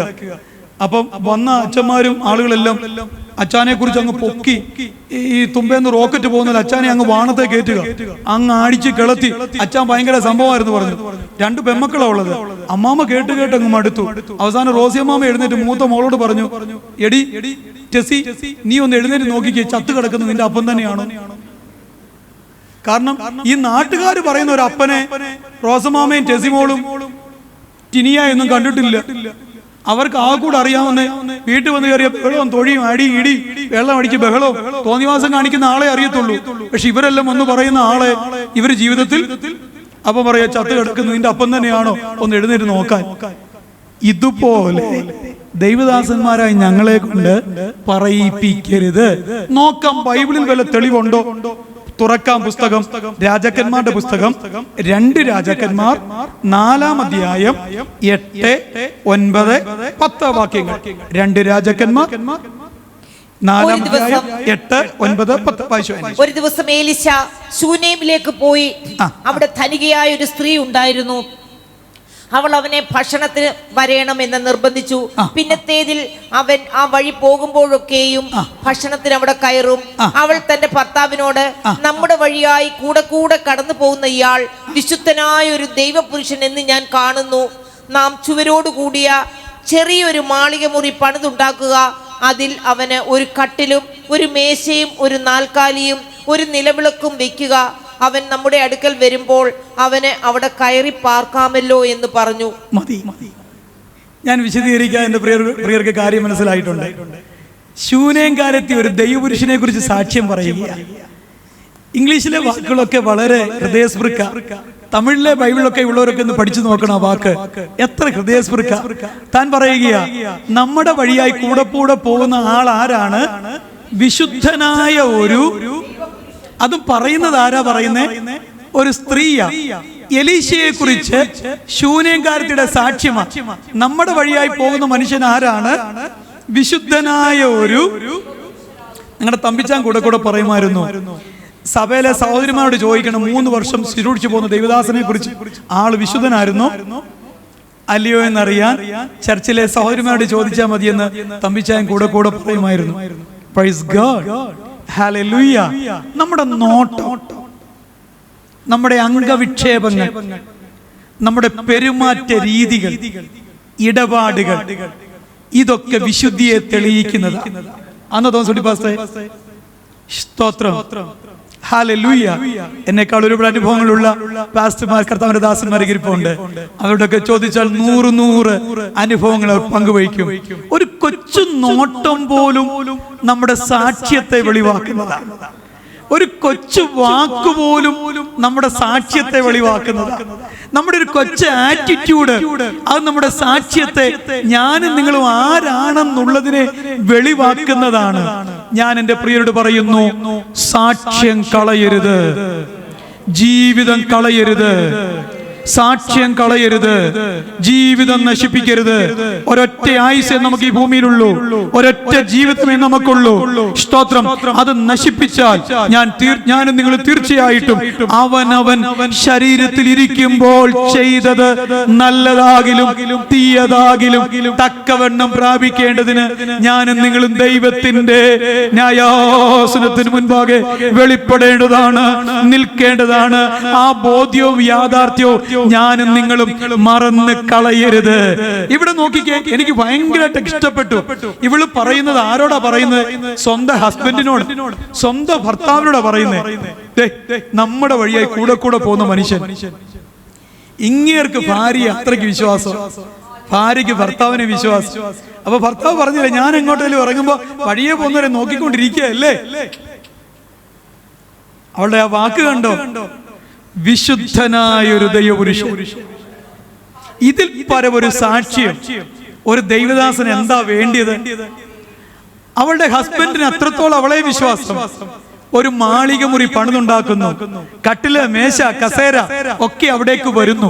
എടുക്കുമ്പോൾ ആളുകൾ പ്രസ്താവിക്കേണ്ടത്, ഇന്നു രാത്രി എന്നെ കേൾക്കുന്ന പ്രിയരെ, ആ ഭാഗത്ത് നിന്ന് ഇനിയും നിരവധി കാര്യങ്ങൾ പറയാനുണ്ടെങ്കിലും ഞാൻ അങ്ങനെ അവസാനിപ്പിക്കട്ടെ. നമ്മുടെ സമയപരിമിതികൾക്കകത്ത് നിൽക്കപ്പെടേണ്ടത് കൊണ്ട് അങ്ങനെ അവസാനിപ്പിക്കട്ടെ. സഹോദരിമാരെ കുറിച്ച് സഹോദരന്മാര് പറയണം, വിശുദ്ധയായ ഒരു സഹോദരിയാണ്. സഹോദരന്മാരെ കുറിച്ച് സഹോദരിമാര് പറയണം, വിശുദ്ധനായ ഒരു സഹോദരനാണ്. ദൈവദാസന്മാരായ ഞങ്ങളെ കുറിച്ച് ദൈവജനം പറയണം, ദൈവജനത്തെ കുറിച്ച് ഞങ്ങൾ പറയണം. Praise God. നമ്മൾ ആരാണെന്ന്. കുമ്പനാട് ഒരു അമ്മച്ചി മരിച്ചു, ഒരു സഭയിലെ സാധാരണ വിശ്വാസി. അമ്മച്ചിക്ക് 7 മക്കളാ, പല രാജ്യങ്ങളിലാണ്. അപ്പൊ അമ്മച്ചി മരിച്ചു കിടന്ന സമയത്ത് IPC ദൈവസഭയുമായി ബന്ധപ്പെട്ട ഒരു അനുഗ്രഹീത ദൈവദാസൻ, സ്തോത്രം, താൻ സാക്ഷി പറയുകയാ, ഞാൻ യേശുവിനെ സ്വന്തം രക്ഷിതാവായി സ്വീകരിച്ചത് ഈ അമ്മച്ചി മുഖാന്തരമാണ്. ഞാൻ യേശുവിനെ സ്വന്തം രക്ഷിതാവായി സ്വീകരിച്ചത് ആകാശത്ത് വെച്ചാണ്. സിംഗപ്പൂരിൽ നിന്നും ഞങ്ങൾ UK-യിലേക്കുള്ള യാത്രാമധ്യയാണ് യേശുവിനെ സ്വന്തം രക്ഷിതാവായി സ്വീകരിച്ചത്. കാരണം ഈ അമ്മച്ചിയാണ്. താനൊരു ബിസിനസ്സുകാരനായിരുന്നു. സിംഗപ്പൂരിൽ പോയി അവിടുന്ന് UK-യിലേക്കുള്ള യാത്രാമധ്യേ തന്റെ തൊട്ടടുത്ത സീറ്റ് പങ്കിടുന്നത് ഈ ബഹുമാനപ്പെട്ട അമ്മച്ചിയ. സഭയിലൊരു സാധാ വിശ്വാസി, 7 മക്കളുടെ അമ്മ. താനും തന്റെ കുഞ്ഞുങ്ങൾ ഒരാളുടെ അടുത്ത് നിന്ന് മറ്റേ ആളിന്റെ അടുത്തേക്ക് പോവുകയാ. അടുത്ത പ്ലെയിൻ പൊങ്ങി, സ്തോത്രം, നമുക്കൊക്കെ അറിയാം. ഒരു സാധാരണ നിലയിലേക്ക് ആയി കഴിഞ്ഞപ്പോൾ ചോദിച്ചു, മക്കളെ, പേര്, നാട്, പരിപാടി. അമ്മയല്ലേ, പ്രായമുള്ള ആളല്ലേ, പരിചയപ്പെട്ടു. എന്നിട്ടൊരു ചോദ്യം, മക്കൾ യേശുവിനെ സ്വന്തം രക്ഷിതാവായി സ്വീകരിച്ചിട്ടുണ്ടോ? മക്കൾ യേശുവിനെ സ്വന്തം രക്ഷിതാവായി സ്വീകരിച്ചിട്ടുണ്ടോ? ഇല്ല. ഞാനൊരു ക്രിസ്ത്യാനിയാ. മക്കൾ ക്രിസ്ത്യാനിയാണോ എന്നല്ല ഞാൻ ചോദിച്ചത്. വ്യക്തിപരമായ ജീവിതത്തിൽ യേശുവിനെ സ്വന്തം രക്ഷിതാവായി സ്വീകരിച്ചിട്ടുണ്ടോ? അദ്ദേഹം പറഞ്ഞു, ഇല്ല. അമ്മ തനിക്ക് അറിയാവുന്ന പോലെ സുവിശേഷം പറഞ്ഞു. അങ്ങനെ അമ്മച്ചി സുവിശേഷം പറഞ്ഞ 100 കണക്കിന്, അതിശയോക്തി പറയില്ല, 100 കണക്കിന് ആളുകൾ നിരന്നു നിന്ന് പറയുക, ഈ അമ്മച്ചി കാരണമാ ഞാൻ യേശുവിനെ അറിഞ്ഞത്. ഇതെടുത്തിട്ട് എത്ര നാളായി? PMG-യിലെ ദൈവജനമേ, ഈ പുസ്തകം കയ്യിൽ വന്നിട്ട് എത്ര നാളായി? ഞാനും നിങ്ങളും നിമിത്തം നമ്മുടെ ദൈവദാസന്മാരുടെ ഒരിക്കൽ എത്ര വിശ്വാസികൾ ഈ കാലയളവിൽ ഈ ദൈവസഭയ്ക്കകത്ത് വന്നിട്ടുണ്ട്? അല്ല, മറ്റൊരിടത്തുണ്ട്. ഞാൻ നിങ്ങൾ എത്രയോ പ്രാവശ്യം ഫ്ലൈറ്റിൽ യാത്ര ചെയ്തിട്ടുണ്ട്, ട്രെയിൻ യാത്ര ചെയ്തിട്ടുണ്ട്. നമ്മുടെ വണ്ടി എത്രയോ പ്രാവശ്യം കാലി ദീർഘദൂരം നമ്മളെ മാത്രം കൊണ്ട് ഓടുന്നത്. വഴിയിൽ എത്രയോ പേർ കേറ്റാൻ കൊള്ളാവുന്ന ആളുകൾ നിപ്പുണ്ട്. യോഗ്യനായ ഒരാളെ ചവിട്ടി നിർത്തി എങ്ങോട്ടാന്ന് ചോദിച്ച്, പോരുന്നു എന്ന് ചോദിച്ച് കയറ്റി ഇങ്ങോട്ട് പോരുന്ന വഴിക്ക് ശേഷങ്ങളൊക്കെ പറഞ്ഞു വന്നിട്ട് കുശലാന്വേഷണമൊക്കെ കഴിഞ്ഞ് നമുക്ക് ചോദിക്കത്തില്ല, യേശുവിനെ സ്വന്തം രക്ഷിതാവായി സ്വീകരിച്ചോന്ന്? എളിയവൻ ഇതൊക്കെ ചെയ്യുന്ന കാര്യങ്ങളാണ്. കഴിഞ്ഞ ദിവസം ഡൽഹിയിൽ നിന്ന് ഇങ്ങോട്ടുള്ള യാത്ര, തിരുമലക്കാരി ഒരു സഹോദരി, സ്തോത്രം, ക്രൈസ്തവ പശ്ചാത്തലമല്ല, സ്തോത്രം, എന്താ എവിടാ ഇങ്ങനെ ചോദിച്ചു വന്ന് തൊട്ടടുത്ത സീറ്റ് പങ്കിടുക, സ്തോത്രം. ഞാൻ ചോദിച്ചു, യേശുവിനെ കുറിച്ച് വല്ലതും അറിയാമോ? കേട്ടിട്ടുണ്ട്, ഞങ്ങളുടെ നാട്ടിലൊക്കെ ഉണ്ട്, ഇങ്ങനെ പള്ളികളും കാര്യങ്ങളൊക്കെ ഉണ്ട്. എനിക്ക് മാതാവിനെ വിശ്വാസമാണ്. ഞാൻ പിന്നെ എടുത്തു പറഞ്ഞു, അതല്ല ഞാൻ ചോദിച്ചത്, യേശുവിനെ കുറിച്ച് വല്ലതും അറിയാമോ? ബൈബിൾ ആരോ പണ്ട് തന്ന ഒന്നുണ്ട്, പക്ഷെ തുറന്നിട്ടില്ല, പേടിയാ. ഞാൻ പറഞ്ഞു, അങ്ങനെ പേടിക്കരുത്, വായിക്കണം. തിരിച്ച് ഇറങ്ങുമ്പോൾ അവർ പറഞ്ഞു, സ്തോത്രം, എനിക്ക് കൂടുതൽ അറിയാൻ ആഗ്രഹമുണ്ട്. യേശുവിനെ കുറിച്ച് കൂടുതൽ അറിയാൻ ആഗ്രഹമുണ്ട്. സ്തോത്രം. എന്റെ സ്നേഹിതനായ ഒരാളുടെ നമ്പർ ഞാൻ കൊടുത്തു. സ്തോത്രം. അവർ ഇദ്ദേഹവുമായി ബന്ധപ്പെട്ട് മതി. എന്നെ കേൾക്കുന്ന എന്റെ പ്രിയോട് ഞാൻ പറയുന്നത്, ചുമ്മാതെ സമയങ്ങൾ കളയരുത്. 8000 രൂപ കൊടുത്ത് ഡൽഹിയിൽ നിന്ന് ട്രിവാൻഡ്രത്തോട്ട് നമ്മൾ യാത്ര ചെയ്യുന്നത് ഉറങ്ങി മയങ്ങി തൂങ്ങി പോകരുത്. തൊട്ടടുത്തിരിക്കുന്നയാൾ യേശുവിനെ അറിയാതെ മരിച്ചാൽ, അല്ല ആ യാത്ര ഫ്ലൈറ്റ് അങ്ങ് തകരുക എന്ന് വിചാരിക്കുക. ആ യാത്ര ഫ്ലൈറ്റ് അങ്ങ് തകരുക. നമ്മുടെ വിശ്വാസവും അനുസരിച്ച് നമ്മൾ പറയും നമ്മൾ സ്വർഗ്ഗത്തിൽ പോകും. പക്ഷേ കൂടെ യാത്ര ചെയ്യുന്ന നമ്മുടെ ആ നിരയിൽ സീറ്റ് പങ്കിടുന്ന ആ മാന്യ സഹോദരി മാന്യ സഹോദരൻ നിത്യതയിൽ കാണപ്പെടത്തില്ലെന്നുള്ള ഒരു ദുഃഖം നമ്മുടെ ഉള്ളിൽ കയറുന്നുണ്ടോ? അതിന് പറയുന്ന പേര് ആത്മഭാരം. സഭയ്ക്കകത്ത് 4 ചുവരിൽ എഴുന്നേറ്റ് ഞങ്ങൾ ഒന്നുമില്ലാതെ കർത്താവിനെ ആരാധിക്കാൻ ഇറങ്ങി തിരിച്ചു. ഇപ്പൊ ഞങ്ങൾക്ക് എല്ലാമായി വീട് കിട്ടി, കാറ് കിട്ടി, ജോലി കിട്ടി, മക്കളെല്ലാം പല നിലകളിലായി, ഒരു നിലയിലായി. ശരിയാ, എല്ലാം ഒരു നിലയിലായി. സംഭവിക്കപ്പെട്ടത് നമ്മളൊരു നിലയിലായി, കർത്താവ് വഴിയിലുമായി. നമ്മളെല്ലാം നല്ല നിലയിലുമായി, കർത്താവ് വഴിയിലുമായി. അല്ല കേട്ടോ, ഇതൊരു കുറ്റപ്പെടുത്തി പ്രസംഗമല്ല. ഞാൻ എന്റെ പ്രിയരോട് പറയുന്നു, യേശുവിനെ കുറിച്ച് പറയുവാൻ ഞാനും നിങ്ങൾ മനസ്സ് വെക്കണം. യേശുവിനെ കുറിച്ച് പറയുവാൻ ഞാനും നിങ്ങൾ മനസ്സ് വെക്കണം. ഒരു നല്ല സാക്ഷ്യം പ്രാപിക്കണം. അവനൊരു വിശ്വാസിയാണ്. സ്തോത്രം. ഞാന് അല്ലേ ഫ്ലെമിന്റെ അടുത്തോട്ട് പോവുക. എന്റെ കൂടെ കുറച്ചു നേരം കൂടിക്കോണം. ഇപ്പൊ അങ്ങനല്ലേ, ക്യാമറാമാൻ വേണുവിനോടൊപ്പം എല്ലാ ന്യൂസ് ചാനലും അങ്ങനെ വല്ല പറയുന്നത്, ക്യാമറ റെഡിയാണോ? ഓക്കെ, റെഡി ആയിക്കോണം. നമ്മള് ഫെമിനെ കുറിച്ച് ഒന്ന് ചോദിക്കാനായിട്ട് പോവുക. അദ്ദേഹത്തിന് തൊട്ടടുത്ത നെയ്ബറ മോനെന്ന് വിചാരിക്കുക. ഞാൻ ചോദിക്കുക, തൊട്ട് മേളത്തെ ആ ചേട്ടായി എങ്ങനെയുണ്ട്? അയ്യോ എന്റെ പാസ്റ്ററേ ഒന്നും പറയണ്ട, എന്റെ ഒരു മരത്തിന്റെ ചില്ല ഇങ്ങോട്ട് കിടക്കുന്നു പറഞ്ഞുകൊണ്ട് ആ കോർപ്പറേഷനിലും പരാതി കൊടുത്ത്, അവിടെയും പരാതി കൊടുത്ത്, പോലീസ് സ്റ്റേഷനും എന്നെ കയറ്റി ഇറക്കി. ഇവനൊക്കെയാണ് വിശ്വാസി. ഇവിടുത്തെ നിങ്ങളുടെ കാര്യമല്ലേ, ഞങ്ങളുടെ ചെമ്പൂരക്കാരിയാ. ഞങ്ങൾ അവരെ സ്ഥിരമായി സാധനം വാങ്ങുന്ന ഗ്രോസറി ഷോപ്പിന്റെ ഉടമസ്ഥന പ്രിയ കർത്താവിന്റെ ദാസൻ വിചാരിക്കുക. ഞങ്ങൾ അങ്ങോട്ട് ചെന്നു. ക്യാമറ റെഡിയാണല്ലോ. ഞാൻ ചോദിച്ചു, ഞങ്ങളുടെ തൊട്ടപ്പുറത്ത് താമസിക്കുന്ന എങ്ങനെയുണ്ട്? ഇന്നാളി വന്നിച്ചിട്ട് സാധനം വാങ്ങിച്ചു, ഈ പിന്നെ തരാമെന്ന് പറഞ്ഞു പോയതാ. പിന്നെ ഈ വഴിക്കൂടെ ഞങ്ങൾ അത് സ്ഥിരമായി മീൻ വാങ്ങുന്ന ചേച്ചിയുടെ അടുക്കൽ ചെന്നു. ഈ ചേച്ചി ആ മീൻ കൊടുക്കുന്നു വിചാരിച്ചോ? ഇന്നാരെ അറിയാമോന്നോ? ആദ്യമൊക്കെ കുഴപ്പമില്ലായിരുന്നു, എനിക്ക് ഇപ്പോഴും ആ മോദം വാങ്ങിച്ചതിന്റെ പൈസ തരാനുണ്ട്. ഇങ്ങനൊരു സാക്ഷ്യമാ കേൾക്കുന്നെങ്കിൽ അത് നല്ല സാക്ഷ്യമാണോ കെട്ട സാക്ഷ്യമാണോ? ഞാൻ ഇതിൽ കൂടുതൽ സിമ്പിൾ ആയിട്ട് പറഞ്ഞ് അവതരിപ്പിക്കാൻ അറിയില്ല. നമ്മുടെ നെയ്ബർ നമ്മളെ കുറിച്ച് എന്താ പറയുന്നത്? നമ്മൾ സ്ഥിരമായി സാധനം വാങ്ങുന്ന കടക്കാരൻ യേശുവിനെ അറിഞ്ഞിട്ടുണ്ടോ? ഈവൻ നമ്മളൊരു ദൈവവൈതലാണെന്ന് അദ്ദേഹത്തിന് അറിയാമോ? ഹലോ, നമ്മൾ സ്ഥിരമായി പാല് വാങ്ങുന്ന ആ മനുഷ്യന് നമ്മളൊരു ദൈവവൈതലാണെന്ന് അറിയാമോ? അറിയാൻ നമ്മൾ താല്പര്യം കാണിച്ചിട്ടുണ്ടോ? അതോ പാൽക്കാരന്റെ ആത്മാവിന് വിലയില്ലേ? മീൻകാരന്റെ ആത്മാവിന് വിലയില്ലേ? ഗ്രോസറി ഷോപ്പുകാരന്റെ ആത്മാവിന് വിലയില്ലേ? ഈ രാത്രി എന്നെ കേൾക്കുന്നതോട് ഞാൻ പറഞ്ഞ് അവസാനിപ്പിക്കട്ടെ. എനിക്കും നിങ്ങൾക്കുമുള്ള ആത്മാവിന്റെ വില പോലെ തന്നെ ഞാനും നിങ്ങൾ കണ്ടുമുട്ടുന്ന ഓരോരുത്തരുടെയും ആത്മാവിന് വിലയുണ്ട്. ഒരു വർഷം ഒരു വിശ്വാസി ഒരാത്മാവിനെ ദൈവസഭയ്ക്കകത്ത് കൊണ്ടുവരികയായിരുന്നെങ്കിൽ നമ്മുടെ ഈ PMG ചർച്ച് എത്ര മടങ്ങായി വലിപ്പപ്പെടുത്തണമായിരുന്നു.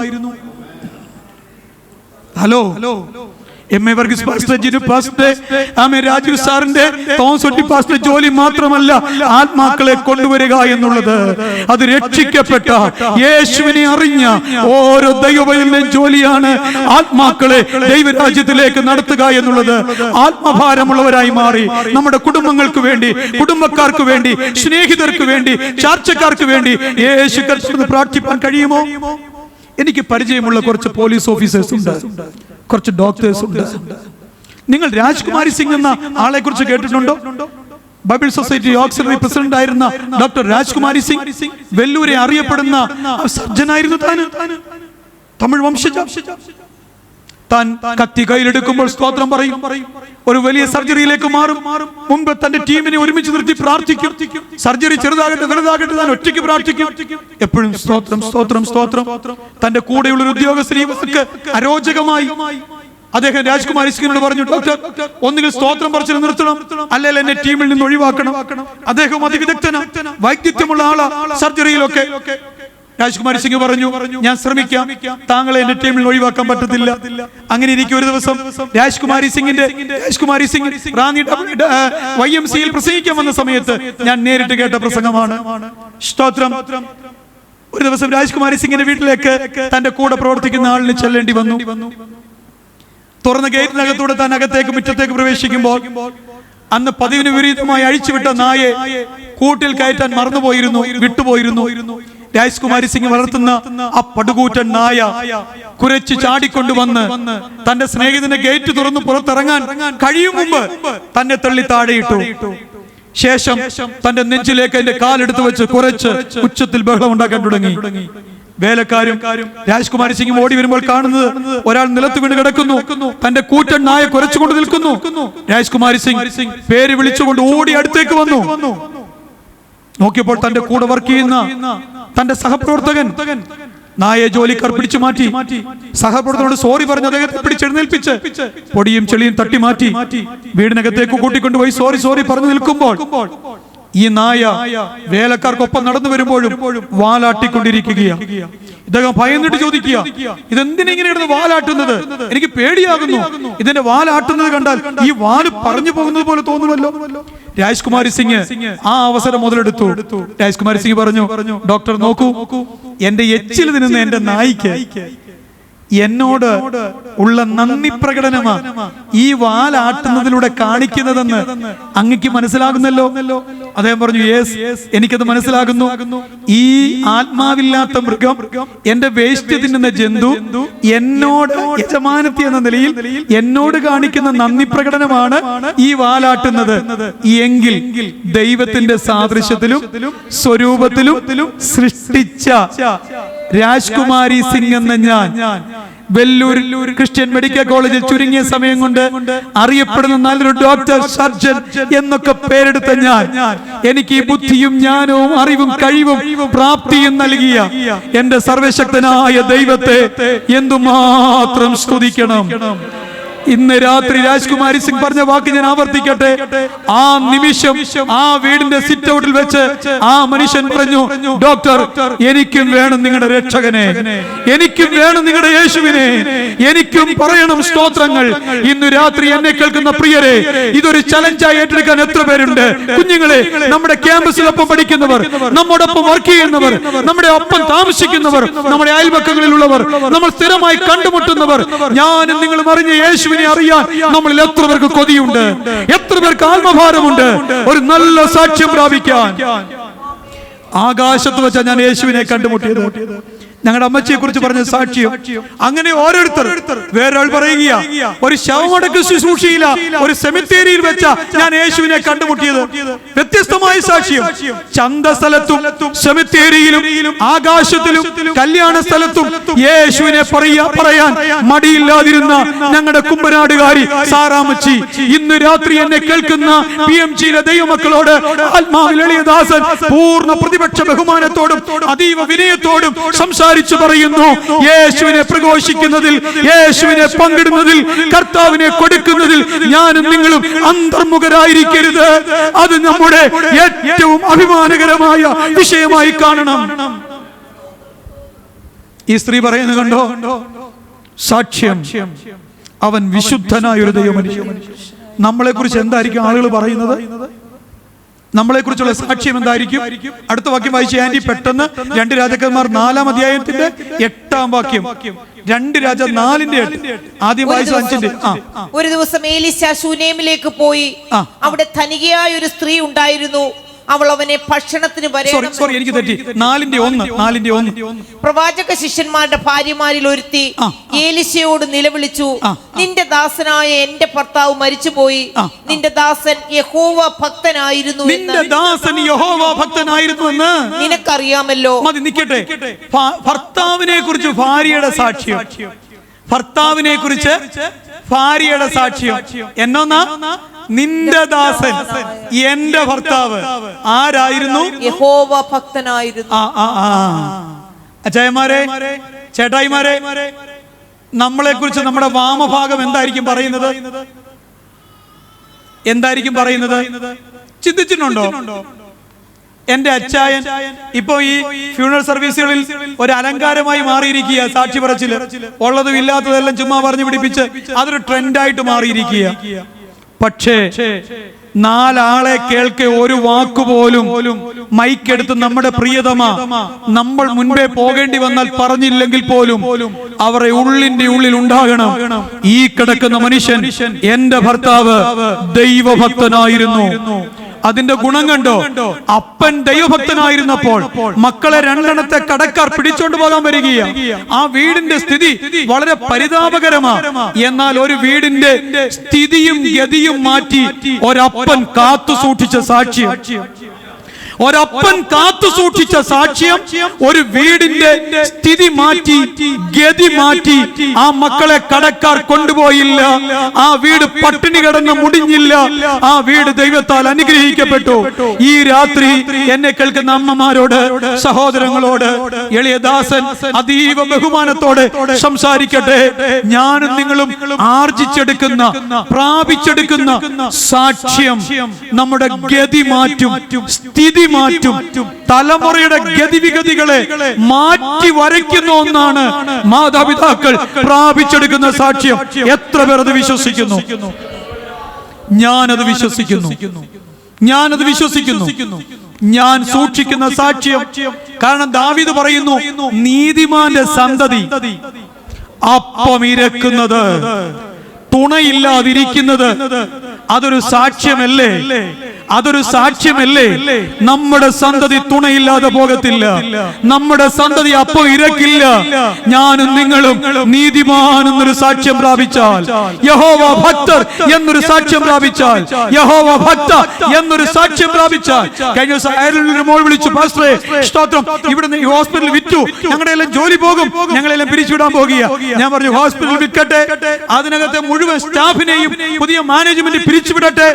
എങ്കിലും നിന്റെ അപ്പനും അമ്മയും, അവരെ എനിക്ക് വളരെ അടുത്തറിയാവുന്നവരാ, ദൈവത്തെ സ്നേഹിച്ചതും സേവിച്ചതും സത്യം സത്യമെങ്കിൽ, ദൈവസഭയ്ക്ക് ദൈവദാസന്മാർക്ക് വെച്ച് വിളമ്പി കൊടുത്തത് സത്യം സത്യമെങ്കിൽ, എബ്രായ ലേഖനത്തിലെ വാക്യം കൂടെ പറഞ്ഞു, ദൈവഭക്തന്മാരെ ദൈവനാമത്തെ ശുശ്രൂഷിച്ചതിനാലും ശുശ്രൂഷിക്കുന്നതിനാലും തന്റെ നാമത്തോട് കാണിച്ച സ്നേഹം മറന്നു കളയാൻ ദൈവം അനീതിയുള്ളവനല്ല. കഴിഞ്ഞ ദിവസം രുചി വിളിച്ചിട്ട് പറഞ്ഞു, സ്തോത്രം അങ്കിളെ, സ്തോത്രം, ഞങ്ങൾ 3 പേരെ നിലനിർത്തി, അടുത്തവരെ അവർ മറ്റൊരു ഹോസ്പിറ്റലിലേക്ക് മാറ്റി, പക്ഷെ ഞങ്ങളെ 3 പേരെ ഇവിടെ തുടരാൻ അനുവദിച്ചിരിക്കുന്നു. ഞാൻ പറഞ്ഞു, നിന്റെ മിടുക്കല്ല, പ്രാർത്ഥിക്കാത്ത നിന്റെ മിടുക്കല്ല, ദൈവവേലയ്ക്ക് നേരെ ചൊവ്വെ കൊടുക്കാത്ത നിന്റെ കഴിവല്ല, നിന്റെ അപ്പനോടും അമ്മയോടും തമ്പുരാൻ കാണിച്ച നീതിയാ കുഞ്ഞെ. അതൊന്ന് പറയാനിടയായി. നാളെ ദൈവം നിന്റെ തലമുറയോട് ഈ നീതി കാണിക്കണമെങ്കിൽ നിന്റെ അപ്പൻ നിന്റെ അമ്മ സൂക്ഷിച്ച ആ സാക്ഷ്യത്തിലേക്ക് നീയും വരിക എന്ന് എനിക്ക് മകളുടെ തുല്യ സ്ഥാനമുള്ള ആ കുഞ്ഞിനോട് പ്രബോധിപ്പിക്കാനിടയായി തീർന്നു. ഇന്നു രാത്രി എന്നെ കേൾക്കുന്ന എന്റെ പ്രിയരോട് ഒരു കർത്തൃ ശുശ്രൂഷകൻ എന്ന നിലയിൽ, അതീവ ബഹുമാനത്തോടെ ഒരു സഭയുടെ ഇടയൻ എന്ന നിലയിൽ പറയുന്നത്, സഹോദരന്മാരെ, സഹോദരിമാരെ, കുഞ്ഞുങ്ങളെ, ഭാര്യയെ കുറിച്ച് ഭർത്താവിനും, ഭർത്താവിനെ കുറിച്ച് ഭാര്യയ്ക്കും, മക്കളെ കുറിച്ച് മാതാപിതാക്കൾക്കും, മാതാപിതാക്കളെ കുറിച്ച് കുഞ്ഞുങ്ങൾക്കും എന്നെ ഉണ്ടാകണം. ഞാൻ കഴിഞ്ഞ ദിവസം ശുശ്രൂഷകന്മാരുടെ മക്കളുടെ ഒരു മീറ്റിങ്ങിന് പ്രസംഗിക്കാൻ പോയി. ഞാൻ നിർത്തട്ടെ. ശുശ്രൂഷകന്മാരുടെ കുഞ്ഞുങ്ങളുടെ ഒരു മീറ്റിങ്ങിന് പ്രസംഗിക്കാൻ പോയി. വളരെ പ്രായപൂർത്തിയായ ഒരു മകൻ, ഒരു 26 വയസ്സ്, വളരെ അശ്രദ്ധയോടെ ഫോണൊക്കെ എടുത്ത് പ്രസംഗിക്കുമ്പോൾ തന്നെ കളിച്ചുകൊണ്ടിരിക്കുന്നു. അവന്റെ ഇരിപ്പ് കണ്ടപ്പോഴേ മനസ്സിലായി ആരോ നിർബന്ധിച്ചുകൊണ്ട് ഇരുത്തിയതാണ്. മീറ്റിംഗ് എല്ലാം കഴിഞ്ഞ് ഉച്ചയ്ക്കുള്ള ആ ഒരു സമയത്ത് ഞാൻ പയ്യെ ഒന്ന് പറ്റിക്കൂടി അവന്റെ അടുക്കൽ. അവൻ അറിയാതെ അവൻ കഴിച്ചുകൊണ്ടിരിക്കുന്നിടത്ത് ഞാനും എന്റെ ചോറും പാത്രവുമായിട്ട് ബൊഫേ സിസ്റ്റത്തിൽ ആഹാരമൊക്കെ വന്നേ ഞാനും പോയി കൂട്ടത്തിൽ നിന്ന് വാങ്ങിച്ച്, പ്രത്യേക ഇരിപ്പിടമൊക്കെ ഉണ്ടെങ്കിൽ അതൊക്കെ ഒഴിവാക്കി കൂട്ടത്തിൽ പോയി ഞാനും വാങ്ങിച്ച് അവന്റെ അടുക്ക പോയിരുന്നു. ഞാൻ എന്താ എങ്ങനെയാണെന്ന് ചോദിച്ചപ്പോൾ ഞാനൊരു പാസ്റ്റർ മോന, ഞാൻ പറഞ്ഞ പാസ്റ്റർമാരുടെ മക്കൾക്ക് വേണ്ടിയുള്ള മീറ്റിംഗ് ആണല്ലോ, അത് മനസ്സിലായി. സ്തോത്രം. അവന്റെ മൈൻഡ് ഒരു റിബൽ മൈൻഡാണെന്ന് എനിക്ക് മനസ്സിലായി. ഞാൻ ആ സംഘാടകരുടെ പ്രത്യേക അനുവാദത്തോടെ ഉച്ച കഴിഞ്ഞ് അടുത്തൊരാള്, എനിക്ക് പിന്നെ ഈവനിങ് സെക്ഷനാ കൈകാര്യം ചെയ്യേണ്ടത്. ഞാൻ പറഞ്ഞു എനിക്കൊരു യാത്ര പോകണമെന്ന് പറഞ്ഞാൽ ഈ മോനെ ഒന്ന് കൂടെ കൂട്ടിക്കോട്ടെ. അവരുടെ അനുവാദത്തോടെ കൂടെ കൂട്ടി. സ്തോത്രം. പയ്യെ യാത്ര പോയി. എനിക്കൊരു വീട്ടിൽ പോകണ്ട, ചുമ്മാതെ അവരവിടെ ഇല്ലെന്ന് എനിക്കറിയാം, ആ വീട്ടുകാരവിടെ ഇല്ലെന്ന് എനിക്കറിയാം തിരുവല്ലയിൽ. ഞാൻ ആ വീട്ടിൽ ചെന്നു. വീട് ഗേറ്റ് പുറത്തുനിന്ന് പൂട്ടി. ഞാൻ പറഞ്ഞു അയ്യോ ആളില്ലല്ലോ, വെറുതെ വന്നല്ലോ, പാസ്റ്റർ വിളിച്ചില്ലായിരുന്നു. ഞാൻ പറഞ്ഞു വിളിച്ചതാ, ഇവിടെ കാണുമെന്ന് പറഞ്ഞതാ. പിന്നെ ഒന്ന് വിളിച്ചു നോക്ക്. ഞാൻ പിന്നെ ഫോൺ എടുത്ത് വിളിച്ചു. എവിടെ കിട്ടാൻ? അമേരിക്ക ഇരിക്കുന്നവരെ കേരളത്തിലെ നമ്പറിൽ വിളിച്ചാൽ എവിടെ കിട്ടാൻ? Switch off. തിരിച്ചു പോന്നു. പോകുന്ന വഴിക്ക് ഒരു ജ്യൂസ് പാർലറിൽ കയറി ഒരു ജ്യൂസ് ഒക്കെ പറഞ്ഞു. ആ സമയത്ത് കൂടുതൽ സംസാരിക്കാൻ തുടങ്ങി. സംസാരിച്ച് അവനെ പെയ്യെ എന്റെ ട്രാക്കിലേക്ക് കൊണ്ടുവന്നു. സ്തോത്രം. കൗൺസിലർമാർക്ക് ചെയ്യുന്ന ഒരു വഴിയാതെ പെയ്യെ ട്രാക്കിലേക്ക് വന്നു. ഞാൻ ചോദിച്ചു എന്താ ഇങ്ങനൊക്കെ ഒരു വല്ലാത്ത രീതിയിൽ, നേരെ ചൊവ്വേ മുടിയൊന്നും വെട്ടാതെ ഇങ്ങനെ അലക്ഷ്യനായി, ഒരു ആ പഠിച്ച വിദ്യാഭ്യാസത്തിനൊത്തവണ്ണം പോലും ഒരു നല്ല രീതിയിൽ ഇരിക്കാതെ എന്താ ഇങ്ങനെയൊക്കെ കാണിക്കുന്നേ? അപ്പനോട് പറയാ, എന്റെ പപ്പായുടെ മൊബൈലിൽ വന്നൊരു മെസ്സേജാ എന്നെ ഇങ്ങനെ ആക്കിയത്. അങ്ങേക്ക് എന്നേക്കാൾ കൂടുതൽ അനുഭവങ്ങൾ പറയാനുണ്ടാവും. ജിനു പാസ്റ്റേ, സാറേ, തോസുടി പാസ്റ്റേ, എന്റെ അപ്പായുടെ മൊബൈലിൽ വന്നൊരു മെസ്സേജാ എന്നെ ഇങ്ങനെ ആക്കി തീർത്തത്. എന്റെ അമ്മയെ എന്റെ അപ്പ വഞ്ചിക്കുകയായിരുന്നു. എന്റെ അമ്മയെ എന്റെ അപ്പ ചീറ്റ് ചെയ്യുകയായിരുന്നു. ഒരു ദിവസം എന്റെ അപ്പായുടെ മൊബൈൽ അബദ്ധത്തിൽ എനിക്കൊന്ന് കോൾ ചെയ്യാൻ ഞാൻ എടുത്തതാ. ഇത്രയും പ്രായമുള്ള മനുഷ്യൻ എന്റെ അമ്മയെ ചീറ്റ് ചെയ്യുകയായിരുന്നു. ഞാൻ അന്ന് വെറുത്തു അദ്ദേഹത്തെ. ആത്മീയത വെറുത്തു, എല്ലാം വെറുത്തു. പറഞ്ഞു വന്നപ്പോ ഇടയ്ക്കിടയ്ക്ക് കൊച്ചു കൊച്ചു കലാപരിപാടികൾ പലത് കുഞ്ഞിന്റെ കയ്യിലുണ്ട്. പക്ഷേ തിരിച്ച് രാത്രി ഞങ്ങളുടെ ക്യാമ്പ് സെന്ററിൽ ചെന്ന് കയറും മുൻപ് കർത്താവിന്റെ കൃപയാൽ പറയട്ടെ, അവനൊരു തീരുമാനമെടുത്തിരുന്നു. എന്റെ രക്ഷ ഞാൻ നശിപ്പിക്കത്തില്ല, എന്റെ രക്ഷ ഞാൻ നശിപ്പിക്കത്തില്ല. മാതാപിതാക്കന്മാരെ, മക്കളുടെ മുമ്പിൽ ഒരിക്കൽ നിങ്ങളെ കുറിച്ചുള്ള വിശ്വാസം നഷ്ടപ്പെട്ടാൽ മരണം വരെ, ശരിയാണോ തോസുടി പാസ്റ്റർ? ശരിയാണോ ബഹുമാനപ്പെട്ട പാസ്റ്റർ? അത് തിരിച്ചെടുക്കുക എന്നുള്ള പാടുള്ള കാര്യമാണ്. എന്റെ മൊബൈലിന് പ്രത്യേകിച്ച് ലോക്കുകളൊന്നുമില്ല. സ്തോത്രം. എന്റെ തമ്പി പ്രശ്നമുണ്ട്, പക്ഷേ ബാക്കി നമ്പറിലൊക്കെ എന്റെ കുഞ്ഞുങ്ങൾക്ക് അറിയാം, എന്റെ മിസ്സസിന് അറിയാം. തുറക്കാം, നോക്കാം, ഏത് ആപ്പും കയറി ഇറങ്ങി പരിശോധിക്കാം. തന്റെ ഇടത്തോടെ പറഞ്ഞേ, എന്റെ കൂടെ വണ്ടി ഓടിക്കുന്നവർക്കറിയാം, ചർച്ചിലെ സഹോദരങ്ങൾക്കറിയാം. എടാ, നമ്മുടെ ലൈഫ് ട്രാൻസ്പെറൻസി ഇല്ലെങ്കിൽ പിന്നെ എന്നത്തിനാ കൊണ്ട് നടക്കുന്നേ? ഇന്ന് രാത്രി എന്നെ കേൾക്കുന്നവരെ ഞാൻ അവസാനിപ്പിക്കട്ടെ. സ്തോത്രം. ഇയ്യോബിനെ കുറിച്ച് ദൈവം പറഞ്ഞു, എന്റെ ദാസൻ. സാക്ഷ്യം കണ്ടോ? നദനയേലിനെ കുറിച്ച് യേശു പറഞ്ഞു, സാക്ഷാൽ ഇസ്രായേലിയൻ. സമയപരിമിതി നിർത്തട്ടെ. സ്നാപക യോഹന്നാനെ കുറിച്ച് യേശു പറഞ്ഞു, സ്ത്രീകളിൽ നിന്ന് ജനിച്ചവരിൽ യോഹന്നാനേക്കാൾ വേറെ വലിയവൻ ഇല്ല. യേശുവിനെ കുറിച്ച് പിതാവായ ദൈവം പറഞ്ഞു, ഇതാ എന്റെ പ്രിയപുത്രൻ. ഇനി നോക്കിക്കേ, സെക്രിയാവ് 3:2 യോശുവ എന്ന പുരോഹിതനെ കുറിച്ച് ദൈവത്തിന്റെ എള്ളപ്പാട്, തീയിൽ നിന്ന് വലിച്ചെടുക്കപ്പെട്ട കൊള്ളി, തീയിൽ നിന്ന് വലിച്ചെടുക്കപ്പെട്ട കൊള്ളി. ഇനി നോക്കിക്കേ, പൗലോസ് ഇരുമ്പ് പണിക്കാരനായ ദേമാസിനെ കുറിച്ച് എന്നാ പറഞ്ഞു? ദൈവത്തെ വിട്ട് ലോകത്തെ, ഈ ലോകത്തെ, ഇരുമ്പ് പണിക്കാരനായ മനുഷ്യനെ കുറിച്ച് പറഞ്ഞു. അലക്സിനെ കുറിച്ച് നീ അവനെ എന്ത് ചെയ്തോണം? സൂക്ഷിച്ചോണം. ദേമാസിനെ കുറിച്ച് എന്നാ പറഞ്ഞു? ഈ ലോകത്തെ സ്നേഹിച്ചു. സാക്ഷികൾ കണ്ടോ? നമ്മളെ കുറിച്ച് എന്തായിരിക്കും സാക്ഷി? തോമസൂട്ടി പാസ് നമ്മളെ കുറിച്ച് പറയുന്ന സാക്ഷി എന്തായിരിക്കും? പ്രാർത്ഥിക്കാൻ നമുക്ക്. ഒരൊറ്റ വാക്യം കൂടെ വായിച്ചു. 1 കൊരിന്ത്യർ 11:23. നാളെ ഇവിടെ കർത്തൃമേശയൊക്കെ ഉണ്ടല്ലോ, സ്നാനം ഉണ്ടല്ലോ. എനിക്ക് ഇച്ചിരി സംസാരിക്കണമെന്ന് താല്പര്യം ഉണ്ടായിരുന്നു, സമയപരിമിതിയിൽ നിർത്തിയിരിക്കട്ടെ. വേഗം വായിച്ചേ. 1 കൊരിന്ത്യർ 11:23. ഞാൻ കർത്താവിങ്കിൽ നിന്ന് പ്രാപിക്കുകയും നിങ്ങൾ കേൾപ്പിക്കുകയും ചെയ്തത് എന്തെന്നാൽ, കർത്താവായ യേശുവിനെ കാണിച്ചു കൊടുത്ത രാത്രിയിൽ അവൻ അപ്പമെടുത്ത് സ്തോത്രം ചൊല്ലി നുറുക്കി, ഇത് നിങ്ങൾക്ക് വേണ്ടിയുള്ള എന്റെ ശരീരം, എന്റെ ഓർമ്മയ്ക്കായി ഇത് ചെയ്യുവീൻ എന്ന് ആ വാക്ക് ശ്രദ്ധിച്ചോ? ഞാൻ കർത്താവിൽ നിന്ന് പ്രാപിക്കുകയും. പൗലോസ് എവിടെ നിന്ന് പ്രാപിച്ചതാ സഭയ്ക്ക് കൊടുത്തത്? കർത്താവിങ്കിൽ നിന്ന്. ഞാനൊരിക്കൽ ശുശ്രൂഷാ ജീവിതത്തിന്റെ ആരംഭഘട്ടം, കല്യാണം ഒന്നും കഴിഞ്ഞിട്ടില്ല, ശനിയാഴ്ച രാത്രി കുത്തിയിരുന്ന് KV ജോണിന്റെ സങ്കീർത്തന ഭാഷ്യം മറിക്കുകയാണ്. ഞാൻ ഇന്നും ഓർക്കുന്നുണ്ട്. 27-ാം സങ്കീർത്തനം പ്രസംഗക്കുറിപ്പ് തയ്യാറാക്കുക. ഞായറാഴ്ച ചർച്ചിൽ വില്ലൂന്നിപ്പാറ വയ്യാറ്റുപുഴ സ്ഥലത്താ ചർച്ച്. കല്യാണം കഴിഞ്ഞിട്ടില്ല. സ്തോത്രം. അവിടോട്ട് പോ, കുറച്ച് ആളുകളൊക്കെ ഉള്ളൂ. ശനിയാഴ്ച രാത്രി കുത്തിയിരുന്ന് പ്രസംഗക്കുറിപ്പ് തയ്യാറാക്കുക. പ്രിൻസ് ബാസിന്റെ പിതാവ് 1998 കാര്യം ഞാൻ പറയുന്നേ. എന്റെ അടുക്കൽ വന്നു. എന്റെ പാസ്റ്റർ എന്നാ പരിപാടി യേശുബു? രാത്രി 11:30 ഞാൻ അവിടെ താമസിക്കുന്ന ആ സമയത്ത് ഞാൻ പറഞ്ഞു നാളത്തേക്കുള്ള ദൂത് തയ്യാറാക്കുക.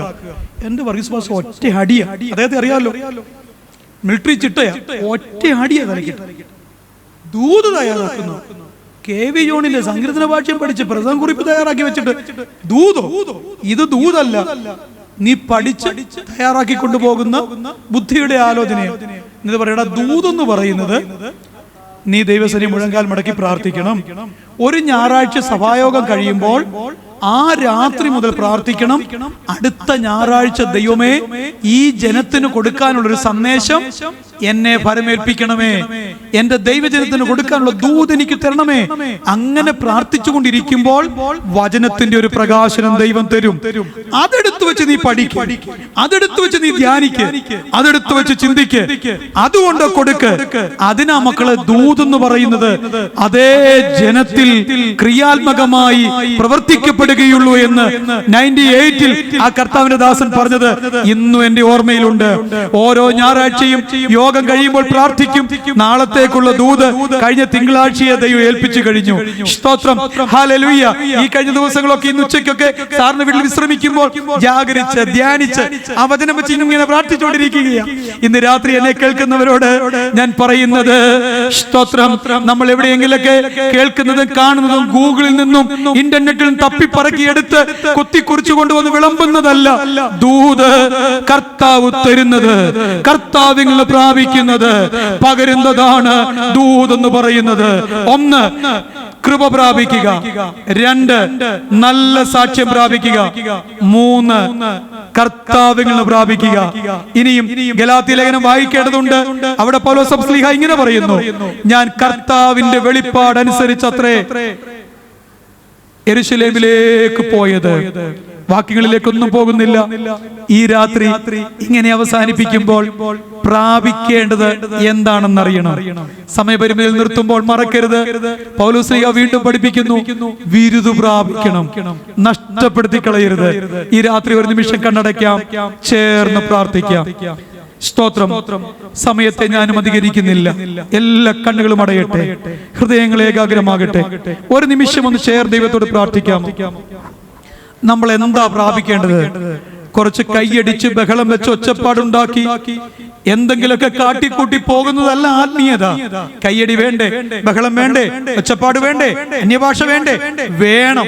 പക്ഷേ അതിനകത്ത് സാക്ഷാത്തായ കാതലായ ചിലതിനെ ഞാൻ നിങ്ങൾ മറന്ന് കളയരുത്, വിസ്മരിച്ച് കളയരുത്. പ്രാപിക്കേണ്ട ചിലതിനെ ഒതുക്കി കളയരുത്. കൃപ പ്രാപിച്ചേ മതിയാവൂ. ഈ ദുഷ്കരമായ ലോകത്തിൽ ആത്മീക ജീവിതം ജയകരമായി ചെയ്യാൻ എനിക്കും നിങ്ങൾക്കും ദൈവകൃപ അനിവാര്യമാണ്. ഇന്നലത്തെ കൃപ കൊണ്ട് ഇന്ന് ജീവിക്കാൻ പറ്റത്തില്ല. ഇന്നത്തെ കൃപ കൊണ്ട് നാളെയും ജീവിക്കാൻ പറ്റത്തില്ല. നാളെ പ്രഭാതത്തിൽ എഴുന്നേൽക്കുമ്പോൾ പ്രാർത്ഥിക്കേണ്ട ഒരു പ്രാർത്ഥനയുണ്ട്, കർത്താവേ ഇന്ന് ജീവിക്കാനുള്ള കൃപ. അതാ ഇസ്രായേൽ ജനത്തോട് ദൈവം പറഞ്ഞത്, അന്നന്നത്തേക്കുള്ള മന്ന അന്നന്ന് പറക്കിക്കൊള്ളണം. 2 നല്ല സാക്ഷ്യം പ്രാപിക്കണം. കെട്ട സാക്ഷ്യം പ്രാപിക്കാൻ ഒരു സെക്കൻഡ് മതി, പക്ഷേ ഒരു നല്ല സാക്ഷ്യം പ്രാപിക്കാൻ ഒരായുസ്, ഒരു ജീവിതം മുഴുവൻ വേണം. ഞാനും നിങ്ങളും ആരും കെട്ട സാക്ഷ്യത്തിന് ഉടമസ്ഥരായിരിക്കരുത്, നല്ല സാക്ഷ്യത്തിന് ഉടമസ്ഥരാകണം. 3 കർത്താവിൽ നിന്ന് പ്രാപിക്കണം. എന്ത് പ്രാപിക്കണം? വെളിപ്പാട് പ്രാപിക്കണം, ദർശനങ്ങൾ പ്രാപിക്കണം, നല്ല സ്വപ്നങ്ങൾ പ്രാപിക്കണം, ദൈവ ശബ്ദം പ്രാപിക്കണം, ദൈവ ആലോചനകൾ നമ്മൾ പ്രാപിച്ചെടുക്കണം. തരാൻ കർത്താവ് ഒരുക്കമാണ്. പ്രാപിക്കാൻ മനസ്സാണോ? ചില ആലോചനകൾ, ചില ദർശനങ്ങൾ, ചില സ്വപ്നങ്ങൾ, ചില വെളിപ്പാടുകൾ ഗ്രഹിപ്പിക്കാൻ ദൈവത്തിന് മനസ്സാണ്. സഭയെ തയ്യാറാണോ? നമ്മുടെ ആത്മീക കണ്ണുകൾ, കാതുകൾ തുറക്കപ്പെടുമോ? അന്തരംഗങ്ങൾ ഉണർത്തപ്പെടുമോ? ദൈവത്തിന് പറയാൻ ചില ശൗമേൽവാരെ വേണം. ദൈവത്തിന് പറയുവാൻ ചില ഏലിയാവുമാര് വേണം. തമ്പുരാന് വേണ്ടി നിൽക്കുവാൻ ചില പത്രോസ്മാർ ആവശ്യമുണ്ട്, ചില യോഹന്നന്മാരെ ആവശ്യമുണ്ട്, പൗലോസ്മാരെ ആവശ്യമുണ്ട്. തയ്യാറാണോ? ചില വെളിപ്പാടുകൾ, ദർശനങ്ങൾ കാണുവാൻ യോഹന്നാന്മാരെ കർത്താവിന് വേണം. തയ്യാറാണോ? ഇന്നു രാത്രി എന്നെ കേൾക്കുന്ന പ്രിയരെ, നമ്മുടെ മുഴു ശരീരവും ലോകത്തോട് അനുരൂപപ്പെടുത്തി കൊടുത്തു പോകാനല്ല, ദൈവാനുരൂപികളായി മാറ്റപ്പെടേണ്ടവരും മാറേണ്ടതുമാകിയ സ്തോത്രത്തോടെ വിശുദ്ധിക്കായി സമർപ്പിക്കാമോ? ആകയാൽ എന്റെ പ്രിയ സഹോദരന്മാരെ, ദൈവത്തിന്റെ മനസ്സലിവ് ഓർപ്പിച്ച് ഞാൻ നിങ്ങളെ പ്രബോധിപ്പിക്കുന്നത്, നിങ്ങൾ ബുദ്ധിയുള്ള ആരാധനയായി നിങ്ങളുടെ ശരീരങ്ങളെ ജീവനും വിശുദ്ധിയും ദൈവത്തിന് പ്രസാദമുള്ള യാഗവുമായി സമർപ്പിച്ചുകൊള്ളുക.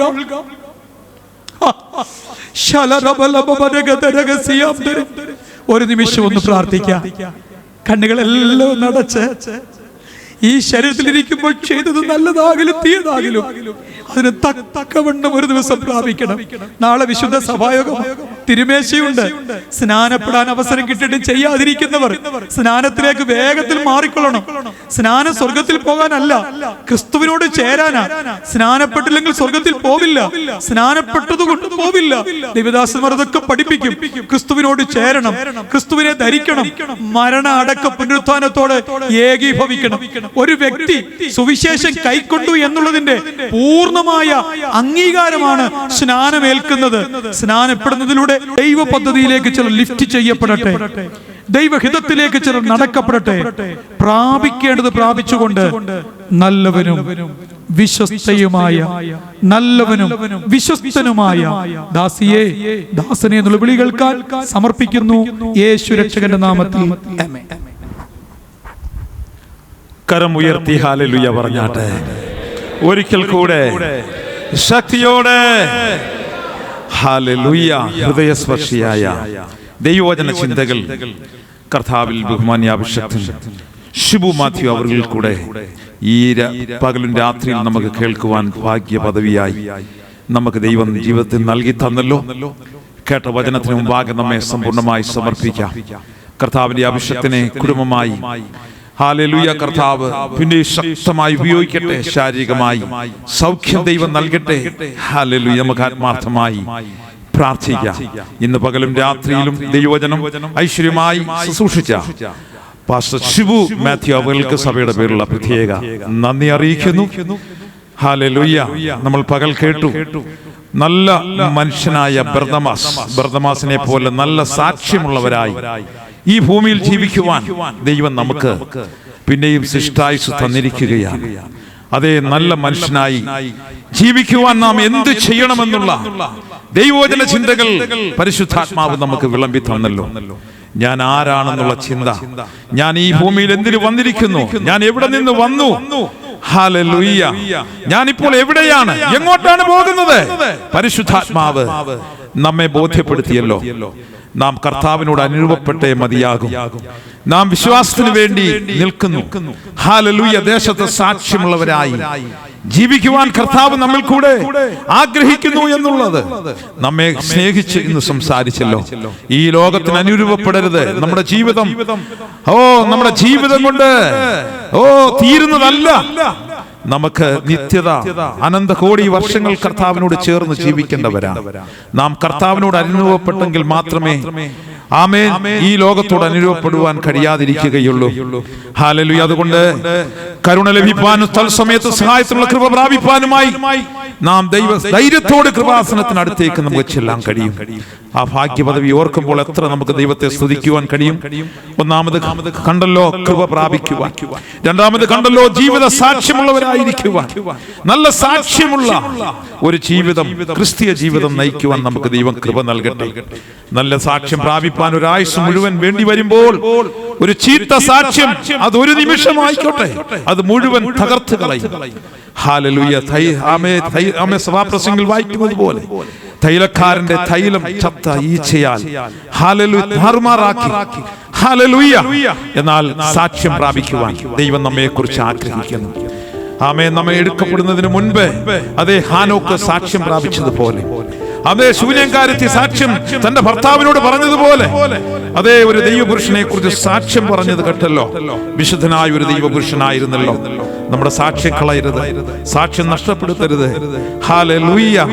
നമ്മൾ ചെയ്യുന്നതെല്ലാം ആമേൻ കാണുന്നൊരു അത്യുചാലക്യത്തുള്ള ഒരു കണ്ണുള്ളവന്റെ മുൻപിലാണ് നമ്മുടെ ക്രിസ്തീയ ജീവിതം. അപ്പോൾ ജീവിച്ചിരിക്കുമ്പോൾ നാം സാക്ഷ്യം പ്രാപിക്കണം. പ്രവാചക ശിഷ്യന്മാരുടെ ഭാര്യമാരും തന്റെ ദാസൻ യഹോവ ഭക്തനായിരുന്നു എന്ന് ഭാര്യ ഭർത്താവിനെ കുറിച്ചുള്ള സാക്ഷ്യം, ഇതെല്ലാം നമ്മൾ കേട്ടു. ഹല്ലേലൂയ. സാക്ഷ്യമുള്ളവന്റെ സന്തതി അനുഗ്രഹിക്കപ്പെടും. സാക്ഷ്യമുള്ള ആമേൻ, ഹല്ലേലൂയ, ആമേൻ, ആമേൻ, കുടുംബത്തിൽ അനുഗ്രഹിക്കപ്പെട്ട തലമുറകൾ എഴുന്നേൽക്കും. ഹല്ലേലൂയ. നമ്മുടെ വിരുദ്ധ നമുക്ക് മുറുകെ പിടിക്കാം. ഹല്ലേലൂയ. നമുക്ക് ലഭിച്ച വെളിപ്പാട് പൗലോസിനെ പോലെ നമുക്ക് കർത്താവിൽ നിന്ന് പ്രാപിക്കാം. ഈ ജയസന്തോഷ ജീവിതം നമുക്ക് നയിക്കാം. ഹല്ലേലൂയ. അവസാനത്തോളം നമുക്ക് സഹിച്ചു നിൽക്കാം. എന്റെ നീതിമാൻ വിശ്വാസത്താൽ ജീവിക്കുന്നു. പിന്മാറുന്നുവെങ്കിൽ എന്റെ ഉള്ളത്തിന് അവളോട് പ്രസാദമില്ല. നാം പിന്മാറുന്നവരുടെ കൂട്ടത്തിലല്ല, വിശ്വസിച്ച് ജീവരക്ഷ പ്രാപിക്കുന്നവരുടെ കൂട്ടത്തിലാണ്. ഇതിനായിട്ടാണ് നമ്മെ കർത്താവ്. നമുക്കൊരു നിമിഷം പ്രാർത്ഥിച്ചാട്ട്, കർത്താവ് ഇന്ന് നമുക്ക് വിളമ്പിത്തന്ന സ്വർഗീയമല്ല, നമ്മൾ ഹൃദയത്തെ സംഗ്രഹിച്ച് നമുക്ക് മുന്നേറാം. നമ്മൾ വന്നത് ഹല്ലേലൂയ, ഹല്ലേലൂയ, ഓ നമ്മുടെ ഭാഗ്യപദവിയായി കണ്ടുകൊണ്ട് നാളത്തെ ആരാധനയെല്ലാം അനുഗ്രഹമായി തീരുവാൻ, ഉപവസിച്ച ജനത്തെ എല്ലാം ബലപ്പെടുത്തുവാൻ, വലിയ വിടുതലുകൾ നമ്മുടെ സഭയിൽ ദൈവം നൽകി തരുവാൻ എല്ലാവരും പ്രാർത്ഥിച്ചുകൊണ്ടിരിക്കുമ്പോൾ ഇപ്പോൾ ബഹുമാന്യ പാസ്റ്റർ വർഗീസ് അവர்கள் പ്രാർത്ഥിച്ച ആശീർവാദം പറഞ്ഞ് നമ്മുടെ ഈ മീറ്റിംഗ് ഇവിടെ അവസാനിപ്പിക്കും. നമുക്ക് പ്രാർത്ഥിക്കാം. സ്നേഹവാനും കാരുണ്യവാനുമായ ഞങ്ങളുടെ സ്വർഗീയ പിതാവാം ദൈവമേ, ഞങ്ങളുടെ ഈ പ്രാവശ്യത്തെ ഉപവാസത്തിന്റെ ഈ 5ാമത് സെഷനിൽ അവിടുത്തെ പാദപീഠത്തിലായിരിക്കാൻ അങ്ങ് സഹായിച്ച കൃപയ്ക്കായി സ്തോത്രം ചെയ്യുന്നു. കർത്താവേ, കഴിഞ്ഞ 5 സെഷനുകളിലും ദൈവത്തിന്റെ പരിശുദ്ധാത്മാവ് ഞങ്ങളോട് ഇടപെട്ടുകൊണ്ടിരുന്നതിനായി സ്തോത്രം. അപ്പാ, അങ്ങയുടെ സന്നിധിയിൽ തികഞ്ഞവരായി നിലകൊള്ളുവാൻ ഞങ്ങളെ ഓരോ ദിവസവും ഓരോ നിമിഷവും ശുദ്ധീകരിച്ച് ഒരുക്കിക്കൊണ്ടിരിക്കുന്ന കൃപയ്ക്കായി ഞങ്ങൾ അങ്ങേക്ക് സ്തുതി കരേറ്റും. നാഥനെ, അങ്ങയുടെ കൃപ ഞങ്ങൾക്ക് വേണം. അവിടുത്തെ കൃപയുണ്ടെങ്കിലേ ഞങ്ങൾക്ക് നിലനിൽക്കാൻ ഒക്കത്തുള്ളൂ.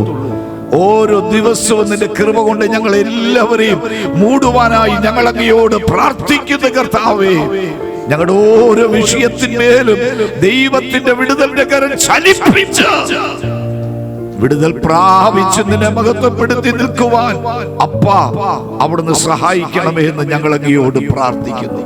ഇന്ന് പകലും രാത്രിയിലും അവിടുത്തെ വചനം ആധികാരികമായി ഞങ്ങളുടെ മധ്യേ ശുശ്രൂഷിപ്പാൻ അവിടുത്തെ വലിയ ദാസനെ അങ്ങ് കരങ്ങൾ എടുത്തതിനായി സ്തോത്രം. കഴിഞ്ഞ ദിവസം വചനം ശുശ്രൂഷിച്ച അങ്ങയുടെ വലിയ ദാസന്മാർക്കായും സ്തോത്രം ചെയ്യുന്നു. എല്ലാവരുടെ മേലും കൃപ ധാരാളമായി ചൊരിയും. ആത്മാവിൽ എരിവുള്ളവരായി, ഉത്സാഹത്തിൽ മടുപ്പില്ലാത്തവരായി നിനക്ക് വേണ്ടി നിലകൊള്ളുവാൻ ഞങ്ങളെ ഓരോരുത്തരെയും ഇടയാക്കിക്കൊള്ളണമേ എന്ന് പ്രാർത്ഥിക്കുന്നു. ആത്മഭാരം അവിടുന്ന് ഞങ്ങൾക്ക് നൽകണമേ കർത്താവേ. സ്തോത്രം, സ്തോത്രം. ഏത് വിധേനയും ഓരോ ജീവിതങ്ങളെയും ക്രിസ്തുവിൽ തികഞ്ഞവരാക്കി നിർത്തുവാൻ അടിയങ്ങളെ ഓരോരുത്തരെയും കരങ്ങളിൽ എടുത്തു ഉപയോഗിക്കണമേ എന്ന് ഞങ്ങൾ അങ്ങയോട് പ്രാർത്ഥിക്കുന്നു. വിശേഷാൽ നാളത്തെ ആരാധനയെ അനുഗ്രഹിക്കും കർത്താവേ. നാളെ നടക്കേണ്ട സ്നാന ശുശ്രൂഷയെ അനുഗ്രഹിക്കും. അതേ ആരാധന നടക്കുന്ന കർത്തൃമേശ ശുശ്രൂഷയെ അനുഗ്രഹിക്കും. ജീവിതങ്ങളെ ഒക്കെ നീ കൂട്ടിവരുത്തും കർത്താവേ. ആരും തന്നെ ഉദാസീനരായി പോകുവാൻ, ക്ഷീണിച്ച് തളർന്നു പോകുവാൻ, മടുത്തു പോകുവാൻ ഇടവരാതെ വണ്ണം കർത്താവിന്റെ കൃപയിൽ ഉത്സാഹത്തോടെ കടന്നു വരുവാൻ ദൈവാത്മാവ് എല്ലാവർക്കും ഇടയാക്കണമേ എന്ന് അങ്ങയോട് പ്രാർത്ഥിക്കുന്നു. കർത്താവേ, അവിടുത്തെ നാമം അടിയങ്ങളിൽ കൂടി മഹത്വപ്പെടട്ടെ. ദൈവകരങ്ങളിലേക്ക് സമർപ്പിക്കുന്നു. ഇന്ന് രാത്രി ഇവിടെ കൂടി വന്നിരിക്കുന്ന അങ്ങയുടെ ജനത്തെ അവിടുത്തെ നാമം ചൊല്ലി അടിയന്റെ വലതുകരം ഉയർത്തി അനുഗ്രഹിച്ച് പ്രാർത്ഥിക്കുന്നു. അനുഗ്രഹ വിഷയമായി തീരട്ടെ നാഥ. നല്ല സാക്ഷ്യം കൊണ്ടവരായി നിലകൊള്ളുവാൻ കർത്താവേ നീ ഞങ്ങളെ ഓരോരുത്തരെയും സഹായിച്ചോളൂ. സർവമഹത്വവും ഞങ്ങൾ അങ്ങേക്ക് തരുന്നു. യേശു ക്രിസ്തുവിൻ നാമത്തിൽ പ്രാർത്ഥന കേൾക്കും സ്വർഗീയ പിതാവേ. പിതാവായ ദൈവത്തിന്റെ സ്നേഹവും പുത്രനായ യേശു ക്രിസ്തുവിന്റെ കൃപയും പരിശുദ്ധാത്മാവിന്റെ കൂട്ടായ്മയും നാം ഓരോരുത്തരുടെ മേലും ഇന്നോർത്ത് പ്രാർത്ഥിച്ച സകല വിഷയങ്ങളുടെ മേലും വിശേഷാൽ കർത്താവേ അവിടുത്തെ വചനം ഞങ്ങളുടെ മധ്യേ ശുശ്രൂഷിച്ച അവിടുത്തെ വിലയേറിയ ദാസന്റെ മേൽ, തന്റെ കുടുംബത്തിന്മേൽ, സഭയുടെ മേൽ ഇന്നും എന്നേക്കും കർത്താവിന്റെ രണ്ടാമത്തെ വരവരെയും ഉണ്ടായിരിക്കുമാറാകട്ടെ. നമ്മുടെ കർത്താവായ യേശു ക്രിസ്തു മൂലം ഇന്ന് നമുക്ക് ജയം നൽകിയ ദൈവത്തിന് കരമുയർത്തി ഹല്ലേലൂയ പറയാം. Hallelujah, hallelujah, hallelujah. ആമേൻ. കർത്താവായ യേശുവേ വേഗം വരണമേ. ആമേൻ. എല്ലാവർക്കും സമാധാനത്തോടെ വിരിഞ്ഞു പോകാം. നാളെ രാവിലെ 8:45 8:30 സൺഡേ സ്കൂൾ ഉണ്ടായിരിക്കുന്നതാണ്. 9 മണിക്ക് സ്നാനത്തിന്റെ ക്ലാസ്സും സ്നാന ശുശ്രൂഷയും ഉണ്ടായിരിക്കും. കൃത്യം 10 മണിക്ക് ആരാധന പ്രാർത്ഥിച്ച് ആരംഭിക്കുന്നതുമായിരിക്കും.